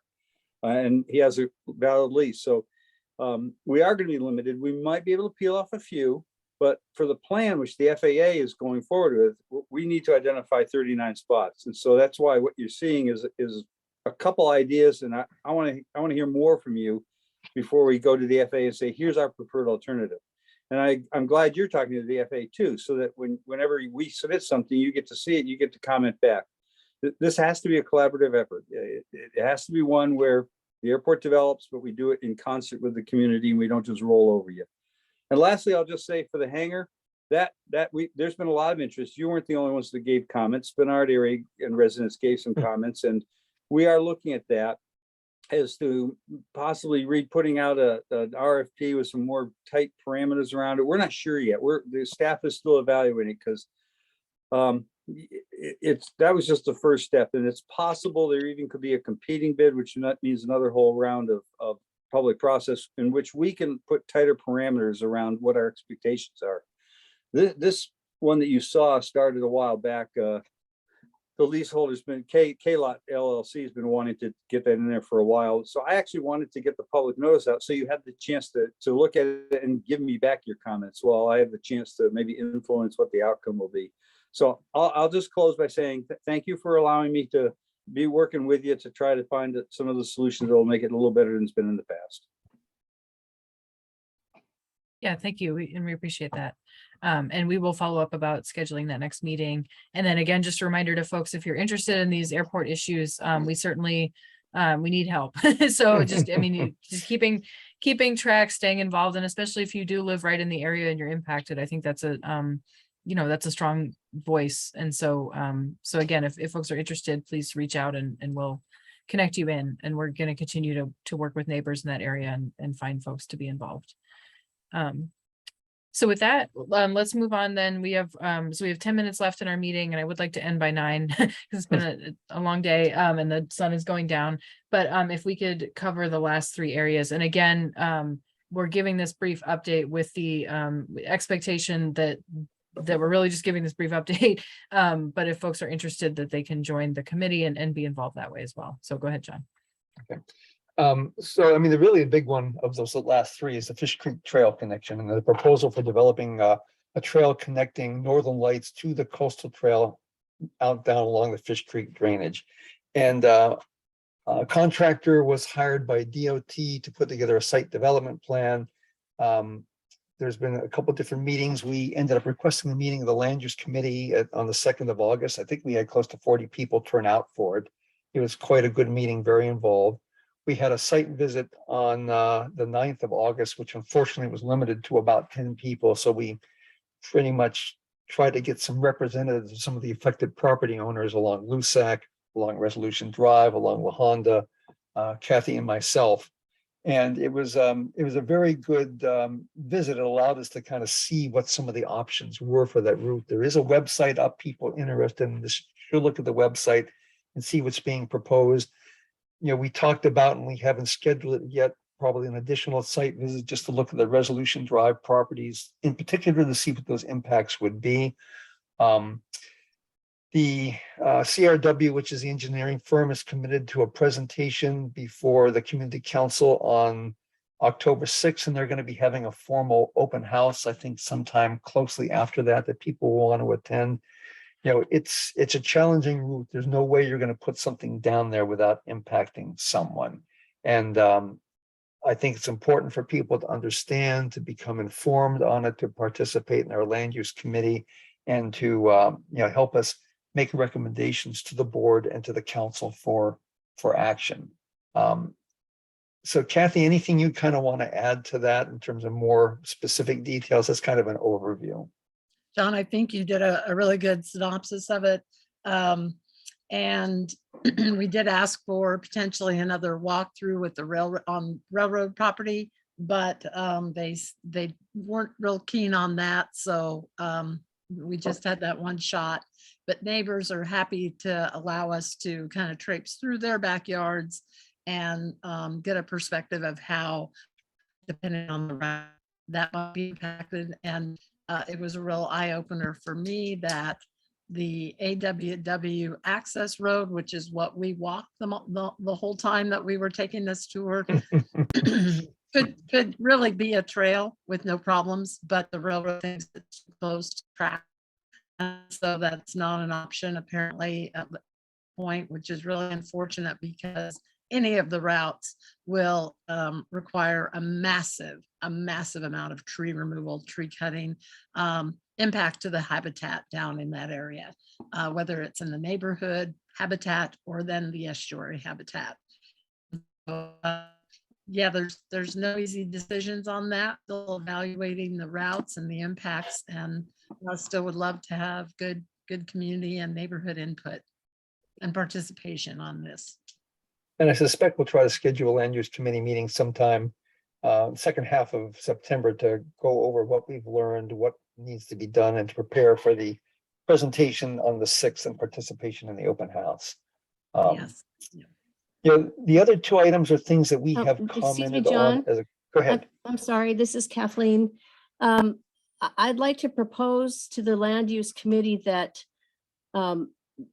Amanda Holtz or someone from the Great Land Trust be invited to our October 6th TCC meeting to also be present. That's I a think great that idea. they're 'Cause a huge presence. They have a huge amount of impact, and they've been kind of in the background a little bit. I think not purposely, but just they don't have anything to decide. They're waiting to see what happens. But I would really appreciate having them be invited to our meetings on this topic. No, I think that's a great idea, and we also might want to have her, if we have a land use committee meeting between now and then. I guess I would recommend, Anna, I don't know what October is going to look like in terms of an agenda, but it might be nice if we could somehow possibly reserve 20 minutes, if that much time, for both a presentation by CRW and also some comments and participation from Amanda and others. Yeah, I think And that's a I great would say that we might want to consider having a special meeting on this topic alone. That's actually not a bad idea, and perhaps Okay. after the council introduction on the 6th, sort of like we did with Woodland Park. I think that's a great idea, Kathleen, that we may want to have a special meeting, a special workshop, because there's going to be a lot of people who will have interests and comments. Yeah, Thank and you. I don't know if you've heard anything, but it'll probably be announced when they announce their open house date, when their comment period, comment deadline will be, because that certainly will be the next step after, attending our meeting, having that public open house. Then they're going to put together a design study report, and that will have a specific comment deadline, comment period, where they will be choosing the route of the trail. Yeah, thank you. Yeah, and just to say, the board will set the agenda in for October. I think that's a great idea to reserve time. I think the special meeting would also be appropriate given the topic, and especially because not everybody could make this meeting time. So I think we'll keep in touch. I haven't seen anything about a comment period, but we will keep an eye on it. So again, if you're interested in that, if you live in the area, even if you don't live in that immediate area and you're interested, please reach out and we will keep you in the loop, and we'll try to keep the full council informed as much as possible. So with that, we have, well, now I just flipped to 3 minutes. So why don't we give the brief update on the last two items and then hopefully adjourn. Okay, municipality is proposing to develop a new snow disposal site south of Javier de la Vega Park in the Connors Bog wetlands. We have submitted comments on that. The Planning and Zoning Commission is holding a hearing on September 12th. I think unfortunately a large number of us may be out of town on that. But I think Kathy and I should relook at the comments that we submitted on that and see if there's anything we want to add based on our attendance to that little open house they held at Connors Bog. I learned some new things and I would have some new comments on it. I think if anybody does have any questions or concerns, Anna, how can they get a hold of our comment letter and maybe get some additional comments to Kathy and myself? I believe our comment letter is posted on the website, so it's communitycouncils.org. And if not, then folks can reach out to, I'll put it in the chat, the email address, and we can send it that way. Okay. But I think we will be planning on resubmitting some comments there. Title 21 change to the parking and site access is supposed to go before the assembly for introduction, I think in September. It was supposed to be late August, but they didn't get to it. That's something else we submitted comments on. Our main concern is that some of those changes may force a lot of additional parking on the streets, which can create traffic safety and snow removal concerns. And so again, I think we're going to revisit our comments on that. I'm waiting for an update from the planning department on when that meeting's potentially going to be scheduled, the introduction, and we will participate in that. So that's it coming up to the wire. Okay, great. Are there any questions or additional comments? Sorry, and then also the accessory dwelling units code change, which we have followed as a council when this first came out. Now, you know, fast forward a few months, several months, it's risen up again, and the public hearing for that is September 19th in front of the Planning and Zoning Commission. So again, John, you and I will have to collaborate, and of course, as president, and put our heads together on comments we had submitted, because between now and those mid-September things, I know I'm gone from the 10th to the 20th, and you know, others are going to be gone. And so we just need to see how we might want to resubmit comments that we have had in the past and provided, and you know, just, yeah, see if there's anything we want to tweak. But we had concerns about ADUs and had come up with some recommendations as well. Yeah, and thanks, lastly, Kathy. we could use some additional resources and brains for our land use committee, more energy. So if anybody is interested in it, sort of please let Anna know, and we'll make sure that people know of those meetings, and would love to have some additional ideas and collaboration. Yeah, thanks, everybody. And with that, I'm going to stop sharing. It is 9 o'clock, so I will entertain a motion to adjourn. So moved. Second. Okay. No objection. Great. Okay, well, thank you, everybody, for joining our meeting, and happy fall, happy Labor Day, and we'll see you next month on the 6th. Thank you. Okay, Anna, thanks all. Bye. Thank you. Everybody, good to see everybody. Good night. Anna, Good who night. seconded that motion? Sorry, it was Carolyn. Okay, thank you. Yep, thank you.